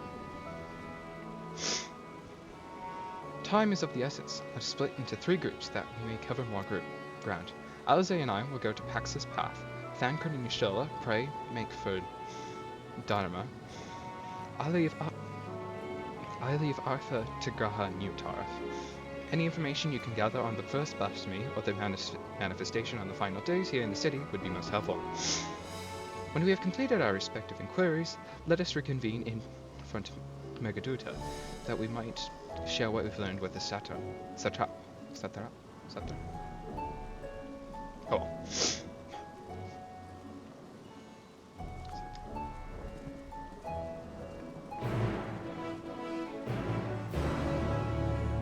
Hi, Graha. Shall we be off then? Artha is the home of the High Crucible of Alchemia. That's why it's called alchemy. Alchemia, whose alchemists forged many of our wording scales. It seems as good a place as any to begin our investigation, don't you think? I spoke briefly with Nuhuddin, the chief alchemist there. on our last visit. You should be happy to answer our queries. Yay. Okay. Okay. First...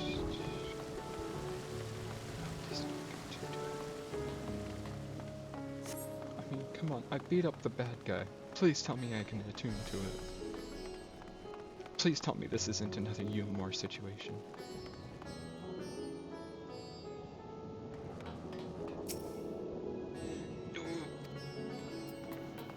It is another Yumor situation.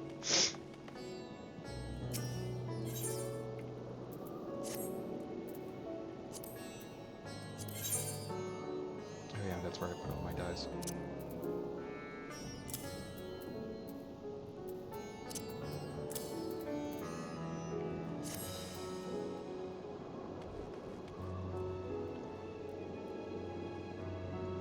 I just need... There we go.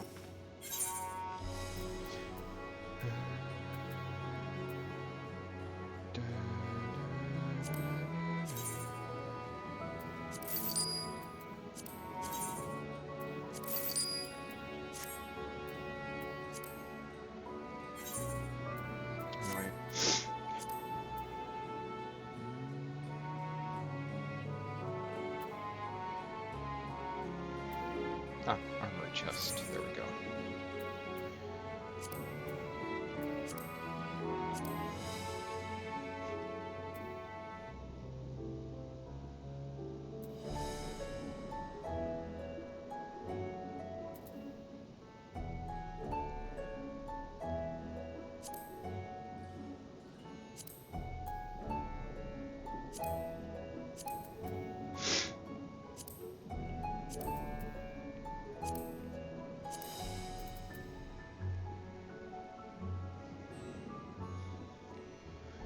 That one I'm definitely keeping there.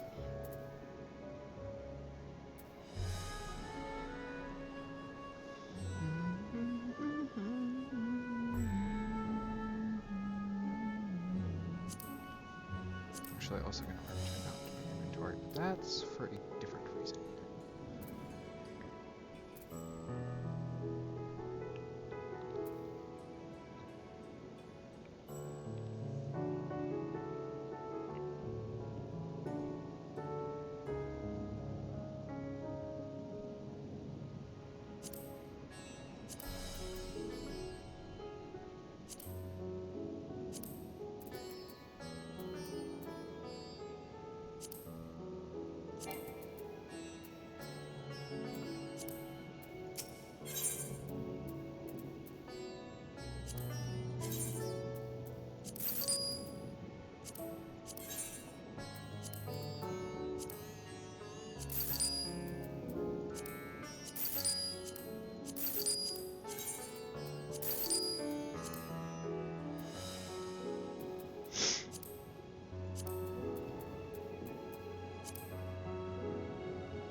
Okay, that's a lot more inventory space.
However, I don't need this.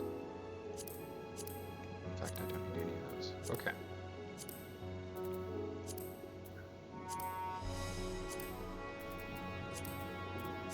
I'll definitely want to make some space in the gloves.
Just clean out everything while I'm at it, you know?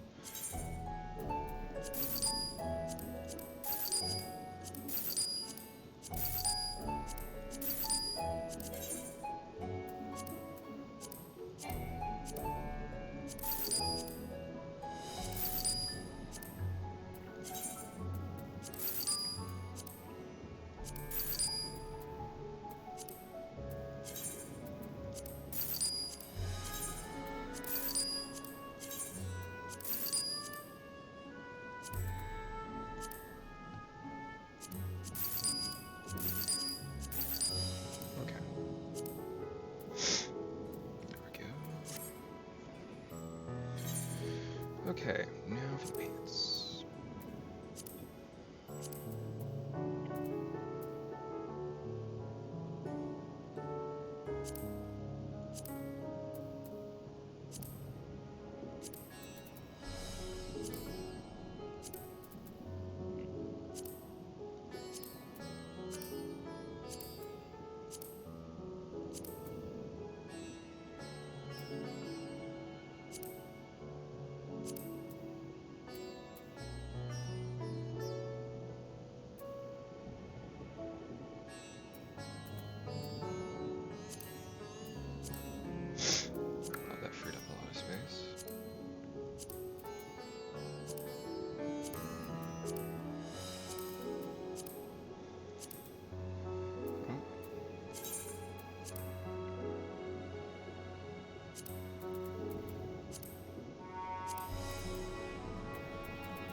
goodness. Yeah, sorry, this is taking a bit. A lot longer than I was expecting, that's for sure.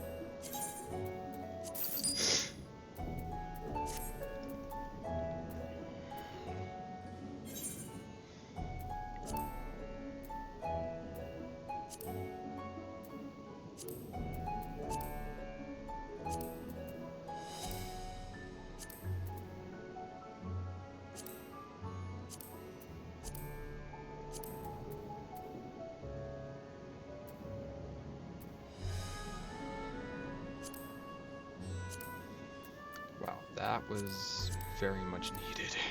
I'm just gonna sort all these one way, you know?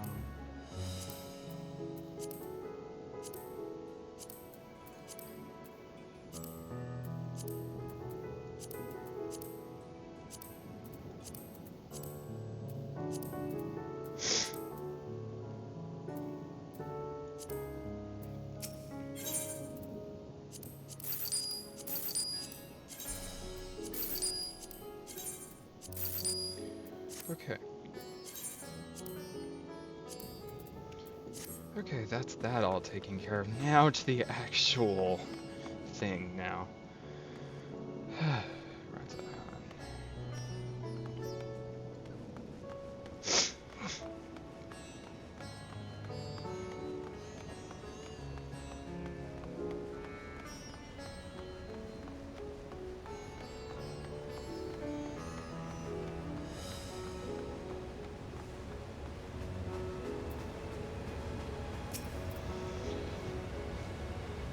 I remember those Verdies. You were those Scions who commissioned the scales from us, yes?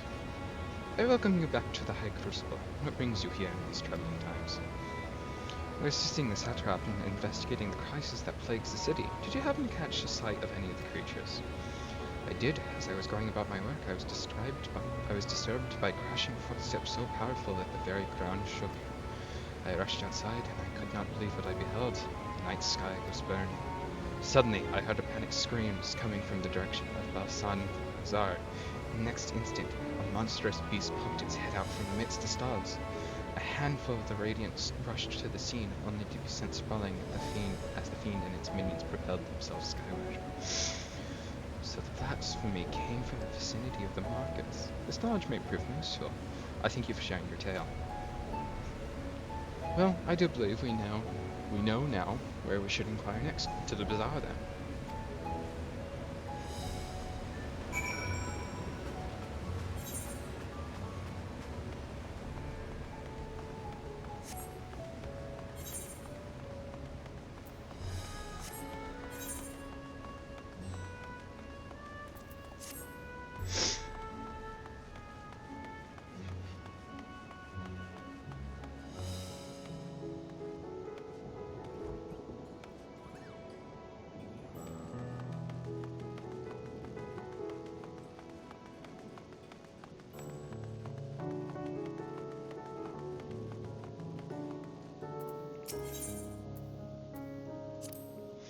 So this is the Avneering Weave.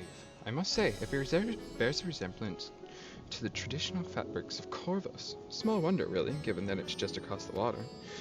Not that I'm much an expert in Corvosi culture, of course. I've not had the occasion to visit my ancestral home since coming to Charlayan, and like as not, I will never reside there again. That said, in recent days, I've felt more acutely aware of my heritage, and grateful for it. It is thanks to my forebears that I inherited the royal eye, and with it, the wisdom of ancient Alag. And so, well, I simply hope that my countrymen are safe. One day, when the calamity is but a memory, I would like to see Corvus again, if only once. Forgive me, but my shop's closed until further notice. Needless to say, we've more pressing concerns these days. We've not come in search of wares, but information concerning the enormous fiend that tore through the bazaar. Did you perchance witness anything? Afraid not, my friend. I was here the whole time, so I only saw its little minions. Made a mess of the place, they did. While that was all going on, the great big one tore through the west side of the bazaar. You'd have better luck asking there.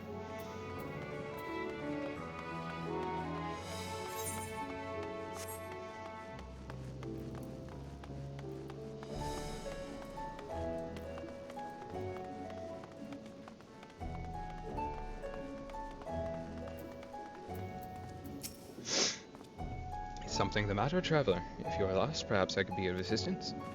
Your offer is most appreciated, but we are not lost, but are in need of information. Might you know anything about that gargantuan beast that rampaged through Bazaar? Aye, I saw it all. I wish I had not. I was going about my work when all of a sudden a piercing scream cut through the air. I turned around and there was a fiend, its massive body bursting through the entryway with the force of a tidal wave, and then it was gone as quickly as it came.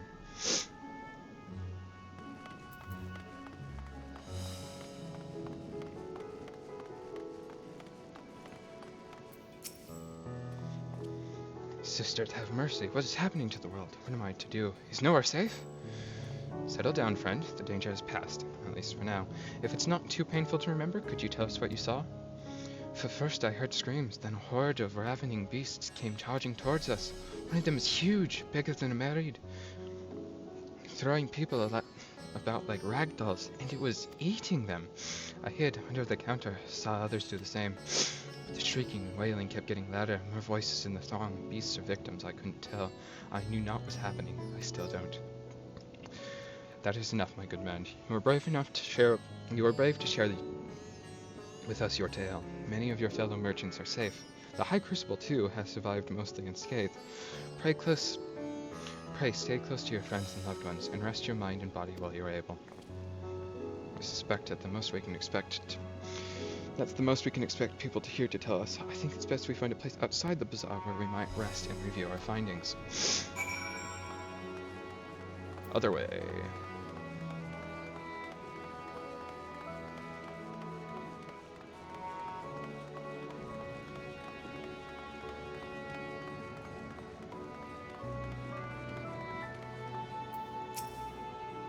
Judging by their accounts, the transformation had already occurred by the time the beast reached the bazaar, tore through the west side of the bazaar, and headed towards the upright plaza.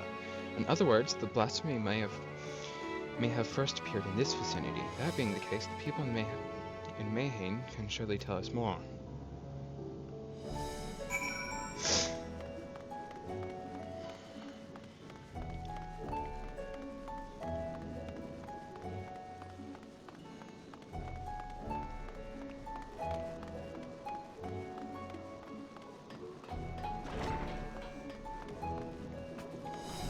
Hold up.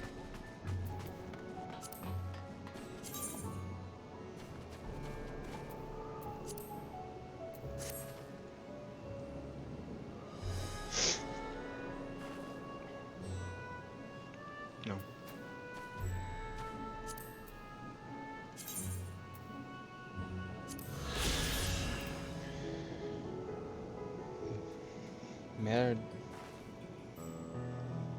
Marrieds Mayhain, owned and run by the eponymous Married. Mayhain offers light meals and beverages, with the main draw being its myriad varieties of liquor distilled by local alchemists. Foreign visitors are often entranced by the stage performers, whose movements incorporate elements of traditional Fafnirian dance.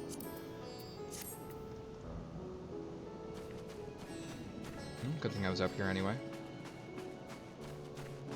Oh. Going after that enormous beast, are you?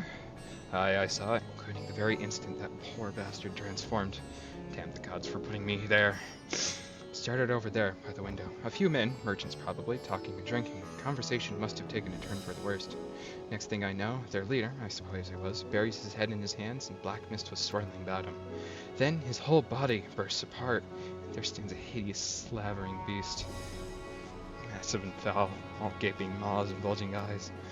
His friends started shrieking, and then the black mist comes again until the change takes them too. The stuff of nightmares, I tell you. Nightmarish indeed. Incidentally, do you perchance know who those merchants were? No, I'm decorator by trade. Not much cause to mingle with their sort. Saw Milil, the barmaid, chatting with them, though. She might know something.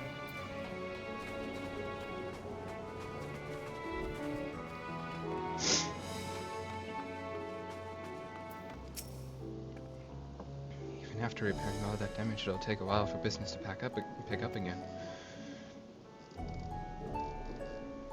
You mean the blasphemy? That's what the Radiant have been calling it anyway. I saw it too. We all did. I was standing here at the counter as Marie poured me a drink, when suddenly there came this dreadful sound like a pained, angry groan. It was unlike anything I've ever heard.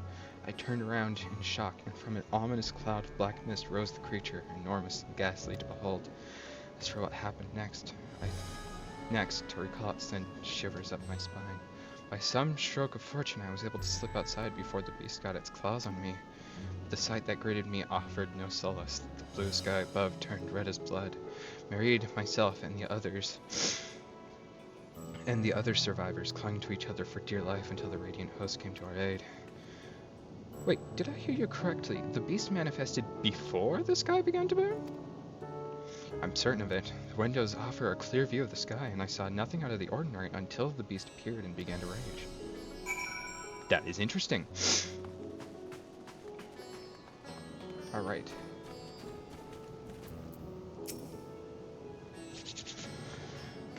See what she was talking about.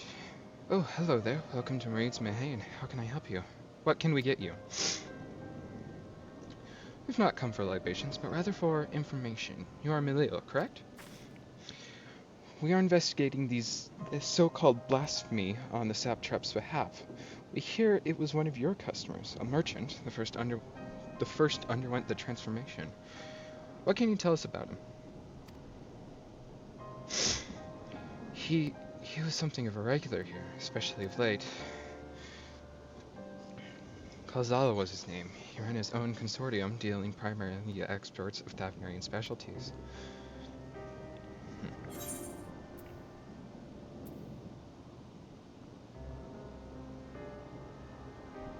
Oh yeah, that's how we met Matsya.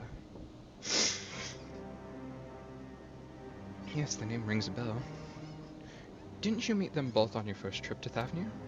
If I recall correctly, Kalzal ran a trading operation in Yedlamad, and it was there you made Matsya's acquaintance. Oh, that poor guy. Yes, that is the same Kalzal. No doubt, a rather successful man from what I gather. That said, it was clear that he had fallen in hard times of late. Those ghastly towers popping up everywhere cannot be good for business. Even now, when the tower is gone, the collapse of the empire has led to all sorts of problems elsewhere. The market for luxuries is surely not what it once was. Trying times for the head of a trading consortium, indeed. Kalzal was compassionate. Even as his own business suffered, he did what he could do. He did what he could to provide to the artisans, fishermen, and many others who counted on him to sell their wares. Indeed, that was the very topic of yesterday's meeting, as far as I could hear. Yet, as they discussed matters further, Kalzal's tone grew grave and grim. It was then that... Forgive me. I would not have you recall the memory if it brings you pain. If you could, I would... If I could, I would just ask one more thing. Did you notice anything unusual about Kalzal in particular? Please, anything at all.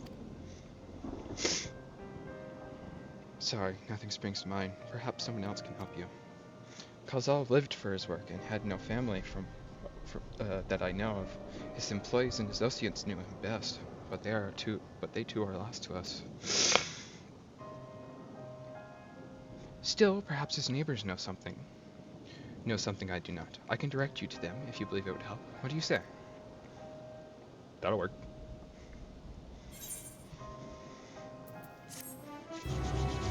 Level 85, we're getting to level 90 quests. Yay! Halfway there. Kalzal made his home in Kama, a nearby residential area. From what I gather, Kalzal lived there since childhood and was known throughout the neighborhood.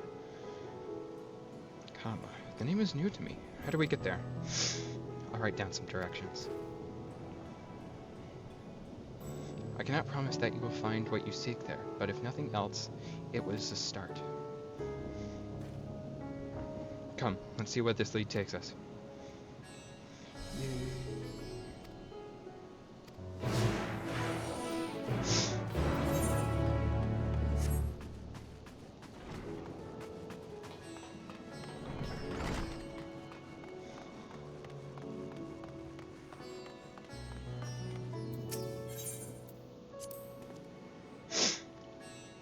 Let's see, after leaving the Mahane, we retrace our steps and head back towards the Aetheryte Plaza. Okay.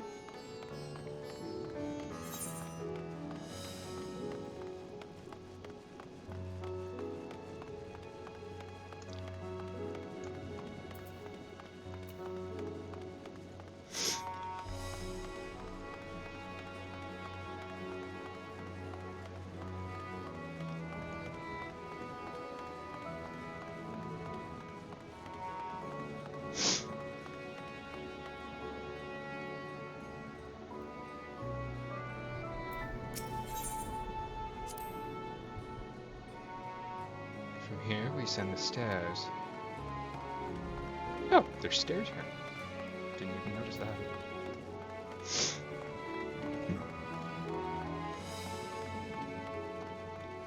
Oops.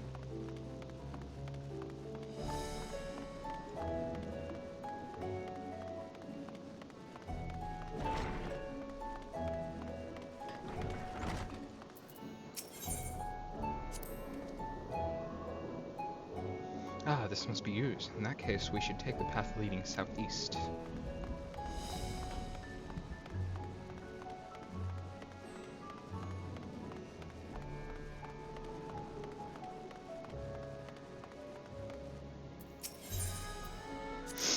Just, talking. If we keep going this way, we should arrive in Kama before long. Walking these unfamiliar streets is quite the adventure, is it not? I can only hope we can explore Raza Han at our leisure. Once this crisis has passed.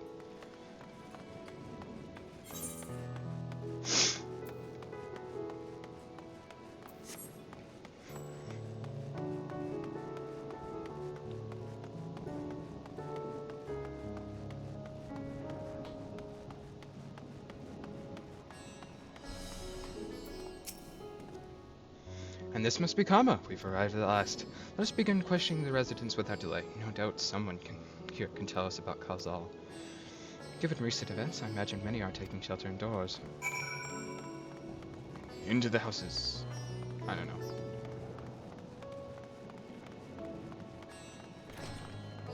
Oh, looks like I was right. Khazal, you say? Yes, I've known him since he was a boy.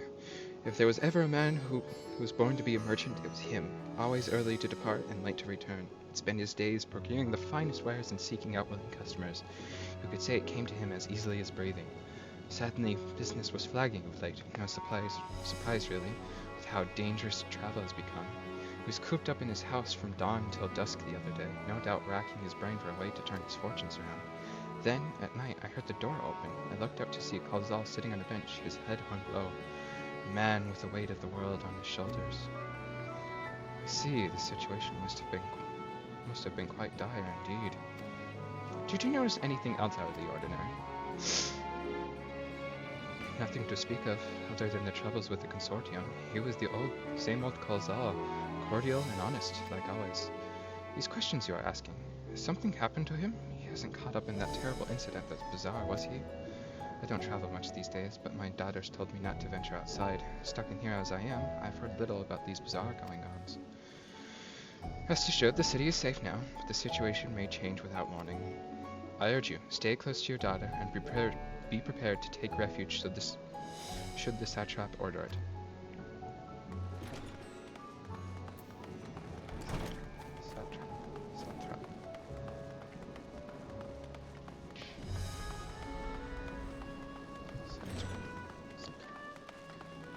Here we go. Could you come back another time? I just woke up and I'm not exactly in the mood for idle chit-chat. Well, that's one way to avoid panic, I suppose. Pardon our intrusion. You may not have not have noticed, but a great danger has come to Thavnir. I encourage you to stay alert and prepare to flee the city should the situation turn dire. But before we leave you in peace, pray allow us to ask you a question or two. Did you know a local merchant named Kalzel? If so, did you notice anything unusual about him recently? Kalzel? Aye, I know him. In fact, we spoke just the other day. Like many others, his business was doing poorly. Still, it seemed as though he'd managed to turn things around, thanks to a generous order from Roveda Fibers. Why, he was practically dancing in the streets. I haven't spoken with him since, but I assume it all went well. Junabaha might be able to tell you more, though. As I recall, he was the one brokering the arrangement. Junabaha at Roveda Fibers. This sounds promising.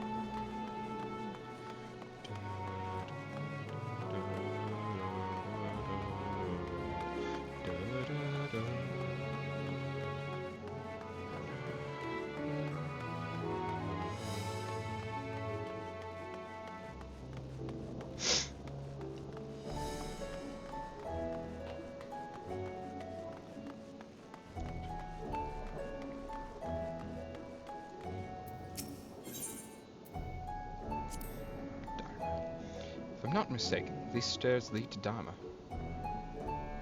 It is quite the sight, that sky above. During the final days of yore, the heavens burned and the stars fell. Creation, magics run amok. That was my assumption when I saw Amarant. Perhaps the agents believed the same, that the terror of a single powerful individual was the cause of their calamity. And yet, those self-same horrors now manifest themselves before our eyes.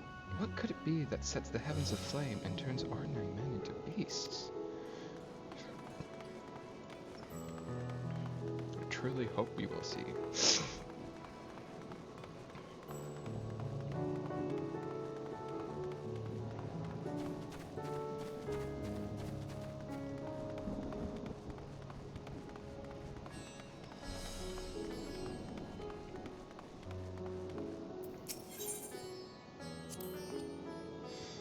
Farming silkworms. This must be Ayurveda fibers, where we should find Jinbaha.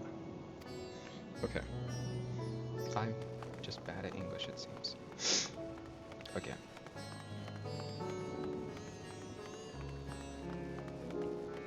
Oh, yep, and that's silkworm farming, alright.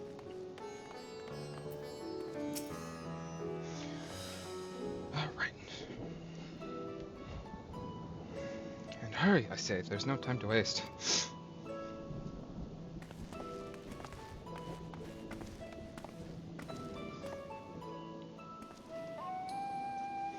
Pardon me, but if you're in charge of buying and selling here, yes? We have a few questions that we'd like to... I'm sorry, but I simply don't have time to chat. If you haven't noticed, we have our hands full at the moment. We must carry all of our wares and equipment to safety before those accursed beasts return. Smart. We'll help. In that case, might we be of assistance? Perhaps we could speak when the job is done. Very well. You can start by helping us move our equipment. Ask the others what to put where.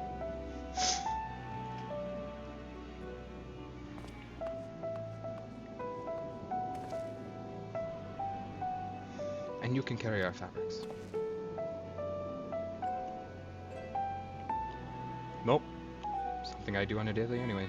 Go through that door and speak to Kamala. She'll tell you the rest. Remember, these textiles are our livelihood. Handle them with care.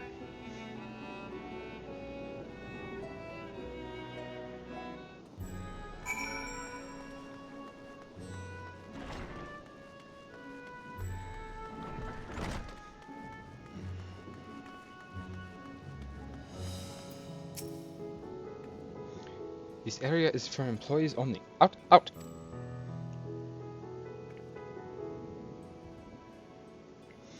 that? You've come to help? Oh, praise be Mindorova. Kind stranger, I welcome your assistance. On the way here, you'll pass 3 storehouses, yes? I'd like you to carry that small crate to Nabrifhal by the storehouse near the hatchery. The crate of clothing is for Manuha, and that massive crate there goes back to Zemira by the middle storehouse. Watch your back with that one. Those are all the crates we have. That's all the crates we have ready. Once they've been delivered, consider your work here complete. Oh.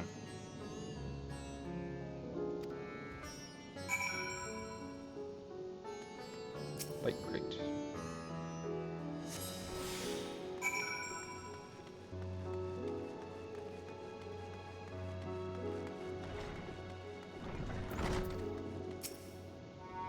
Third is it? Then you've come to the right place. We thank you for your aid.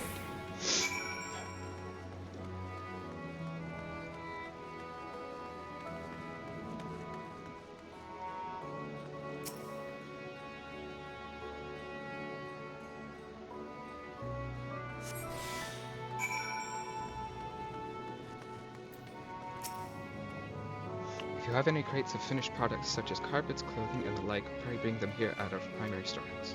A crate full of clothing, is it? I can take that off your hands. Many thanks for the delivery. And now for the big one. No. Guess we wait a bit. Like, a long bit. Okay.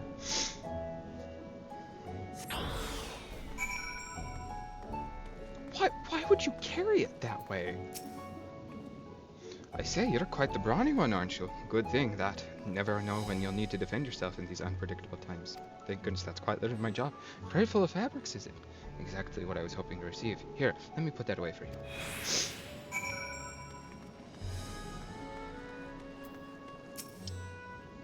You've carried all the crates to the storehouses, you say? So quickly, too. I have never seen anyone so strong. I and my associates will see to the rest. So please, return to Jinbaha and assure him our work is proceeding apace. To tell the truth, we're grateful for this distraction. Too many terrible things of late. Generous souls like yourself give me hope that we may emerge from this trial even stronger. I pray we meet again in more peaceful times.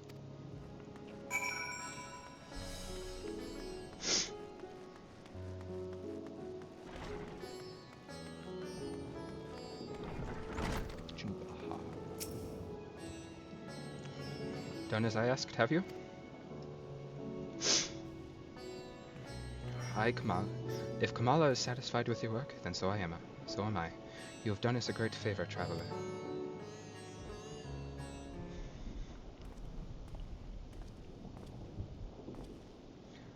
I too have delivered the instruments and apparatus entrusted to me. You both have my thanks. With our wares safely stored away, we'll not lose any more of those to those fiends. I take it that your establishment did not escape the attack unscathed? It did not. Thankfully, most of our workers had already left for the day, but those of us still here saw it all. We looked to the burning skies in confusion, and then, before we could even begin to make sense of it, a hideous creature burst through the doors, shrieking. We ran for our lives, but one of my colleagues was not so fortunate. He cried out, a scream of such agony, such terror, and the next instant, he too sprouted fearsome claws. The sight of it caused another fellow to panic, and then... oh... he too transformed.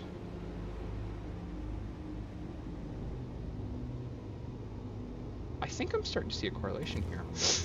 I'm sorry. There was something you wanted to ask? Indeed, you knew the merchant Kalzal, did you not? I believe he had some dealings with your establishment. Kalzal? I know him well. We'd arranged for his consortium to deliver a large shipment of fabrics, but in the end we received a better offer and had to turn him down. Oh, I understand his business is struggling, but so is ours.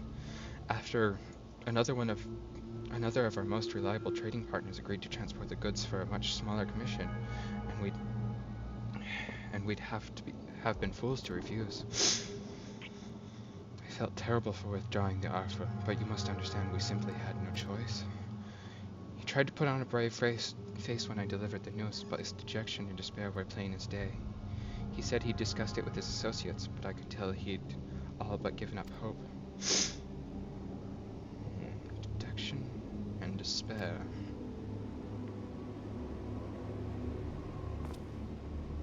You remember when what we saw in Vanaspati, right? Yes? Soldiers and jungle dwellers pushed to the very brink, turning into beasts one after the next.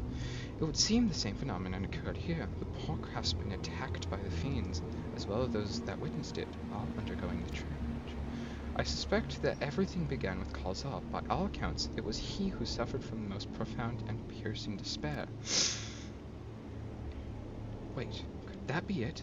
That such intense emotions were what triggered his transformation? So much remains unclear, but I believe we are drawing closer to an answer. At any rate, we must discuss our findings with the others. If only I remembered which one. I think we have it as Control 5.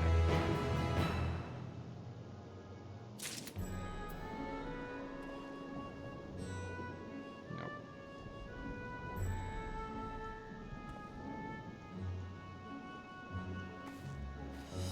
Okay, I have it as, okay.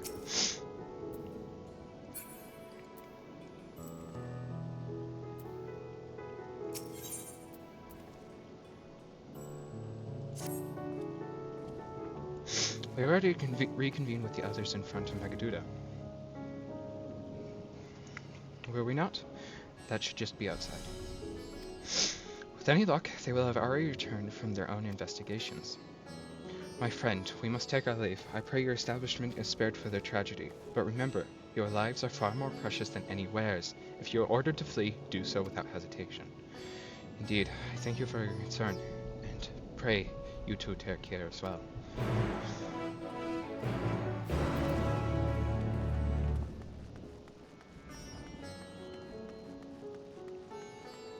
Man, that's a lot of silkworms.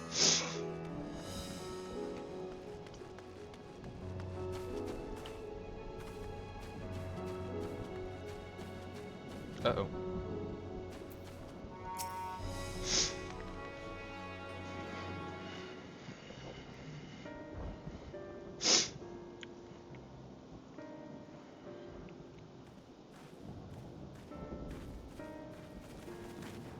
There you are. You've spoken with the survivors. Indeed.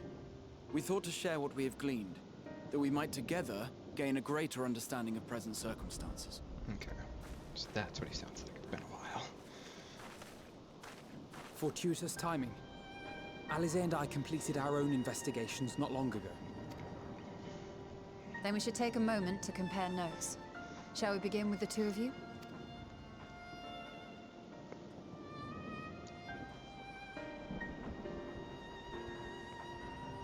Yada yada yada, strong emotions, etc. Ketara,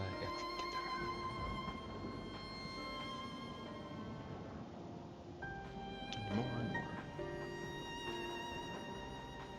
So the merchant Kalzal was gravely concerned about his business in the days preceding his untimely end.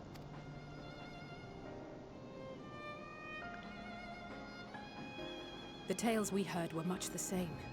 The first victims to be changed into blasphemies were all overcome with anguish of one manner or another.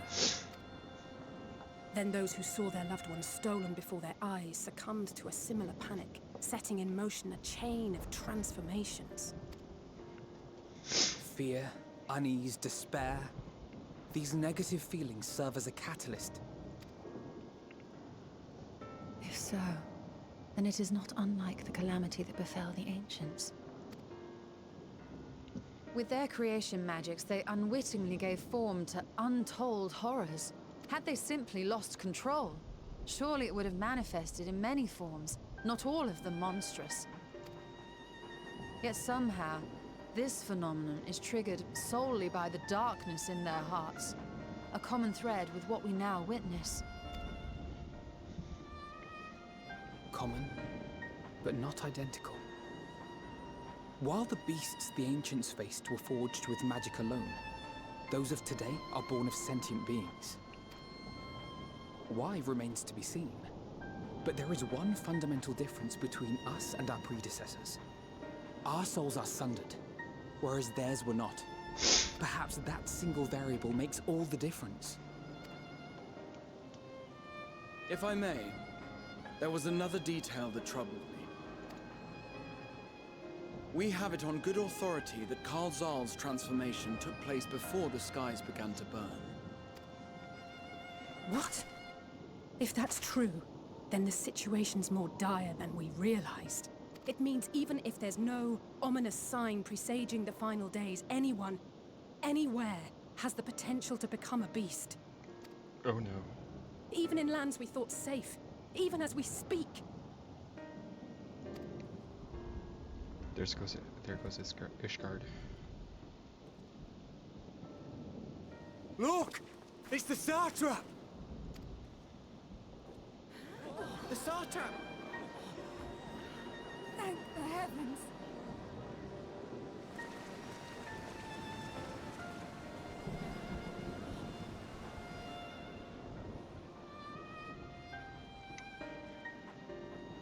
My countrymen, I am relieved and heartened to see you strong and safe. While the danger has not yet passed, far from it, allow me to assure you that the beasts that raged within the city walls have been exterminated to the last.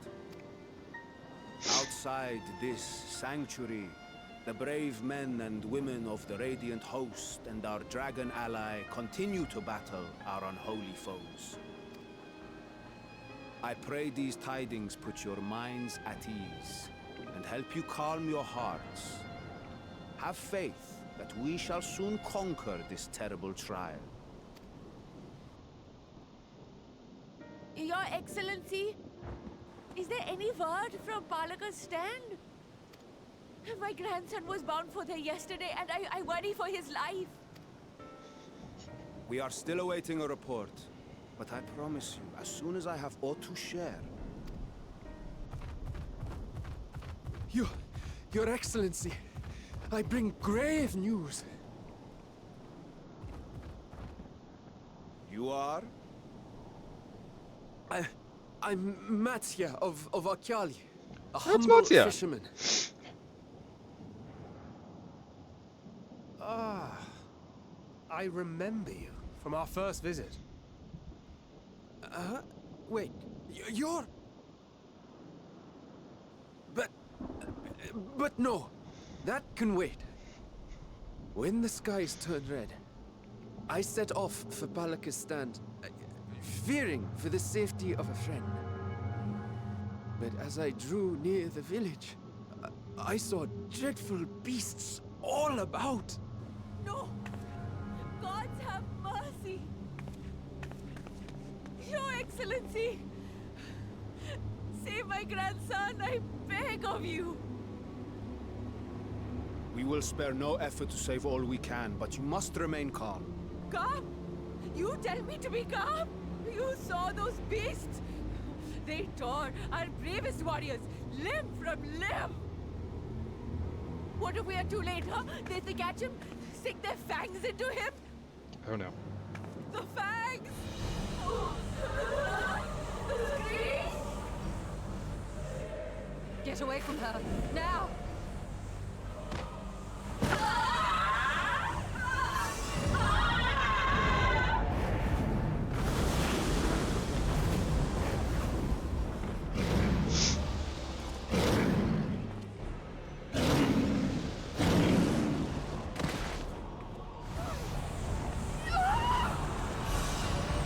Well,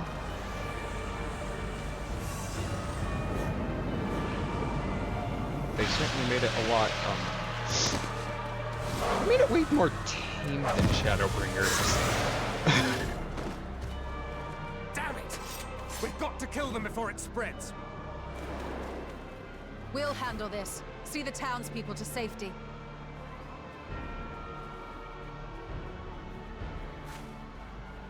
Run! As fast as you can! No!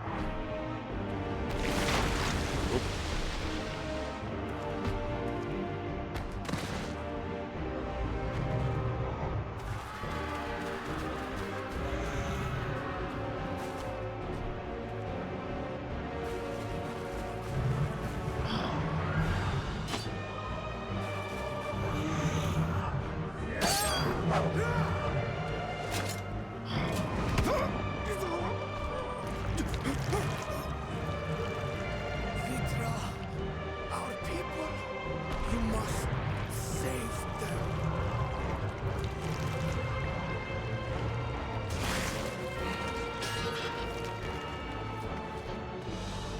Gosh.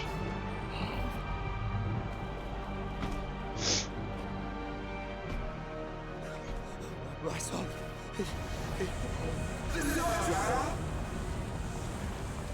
Enough! You must run. For their sake and your own.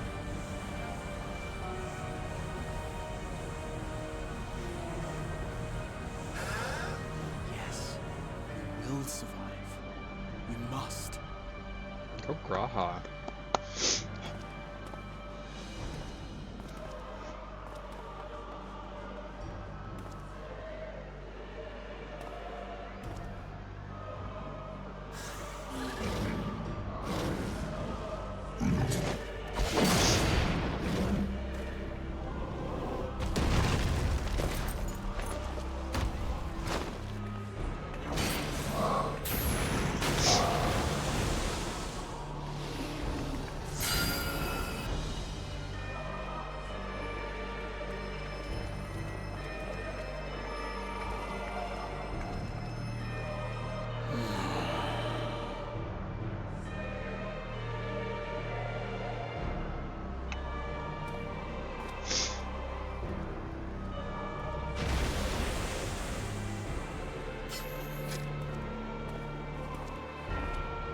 Love how it keeps the weapon animation together.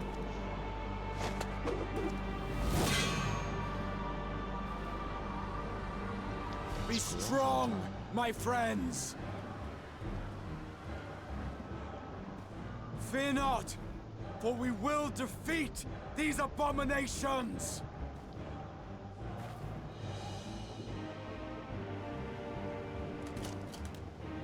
Brave men and women of the Radiant Host, lend your Stola and Thancred your aid. Let not a single beast escape. The rest of you, flee this place. Carry the wounded if you must. Head indoors or underground. Above all, stay calm. No beast will follow you. We will see to that.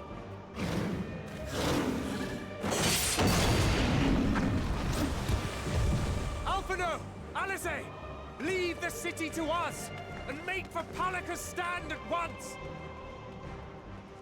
Matsya, show my friends to the village. I promise you, they're more capable than the host's finest.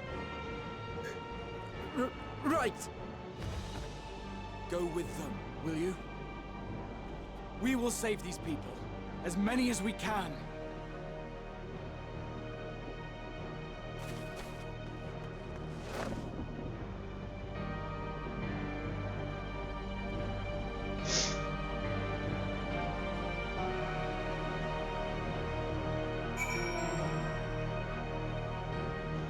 Alright, that is a really good ending point. So, here. Let me go to here. Alright, so, thank you for watching, and have a good day.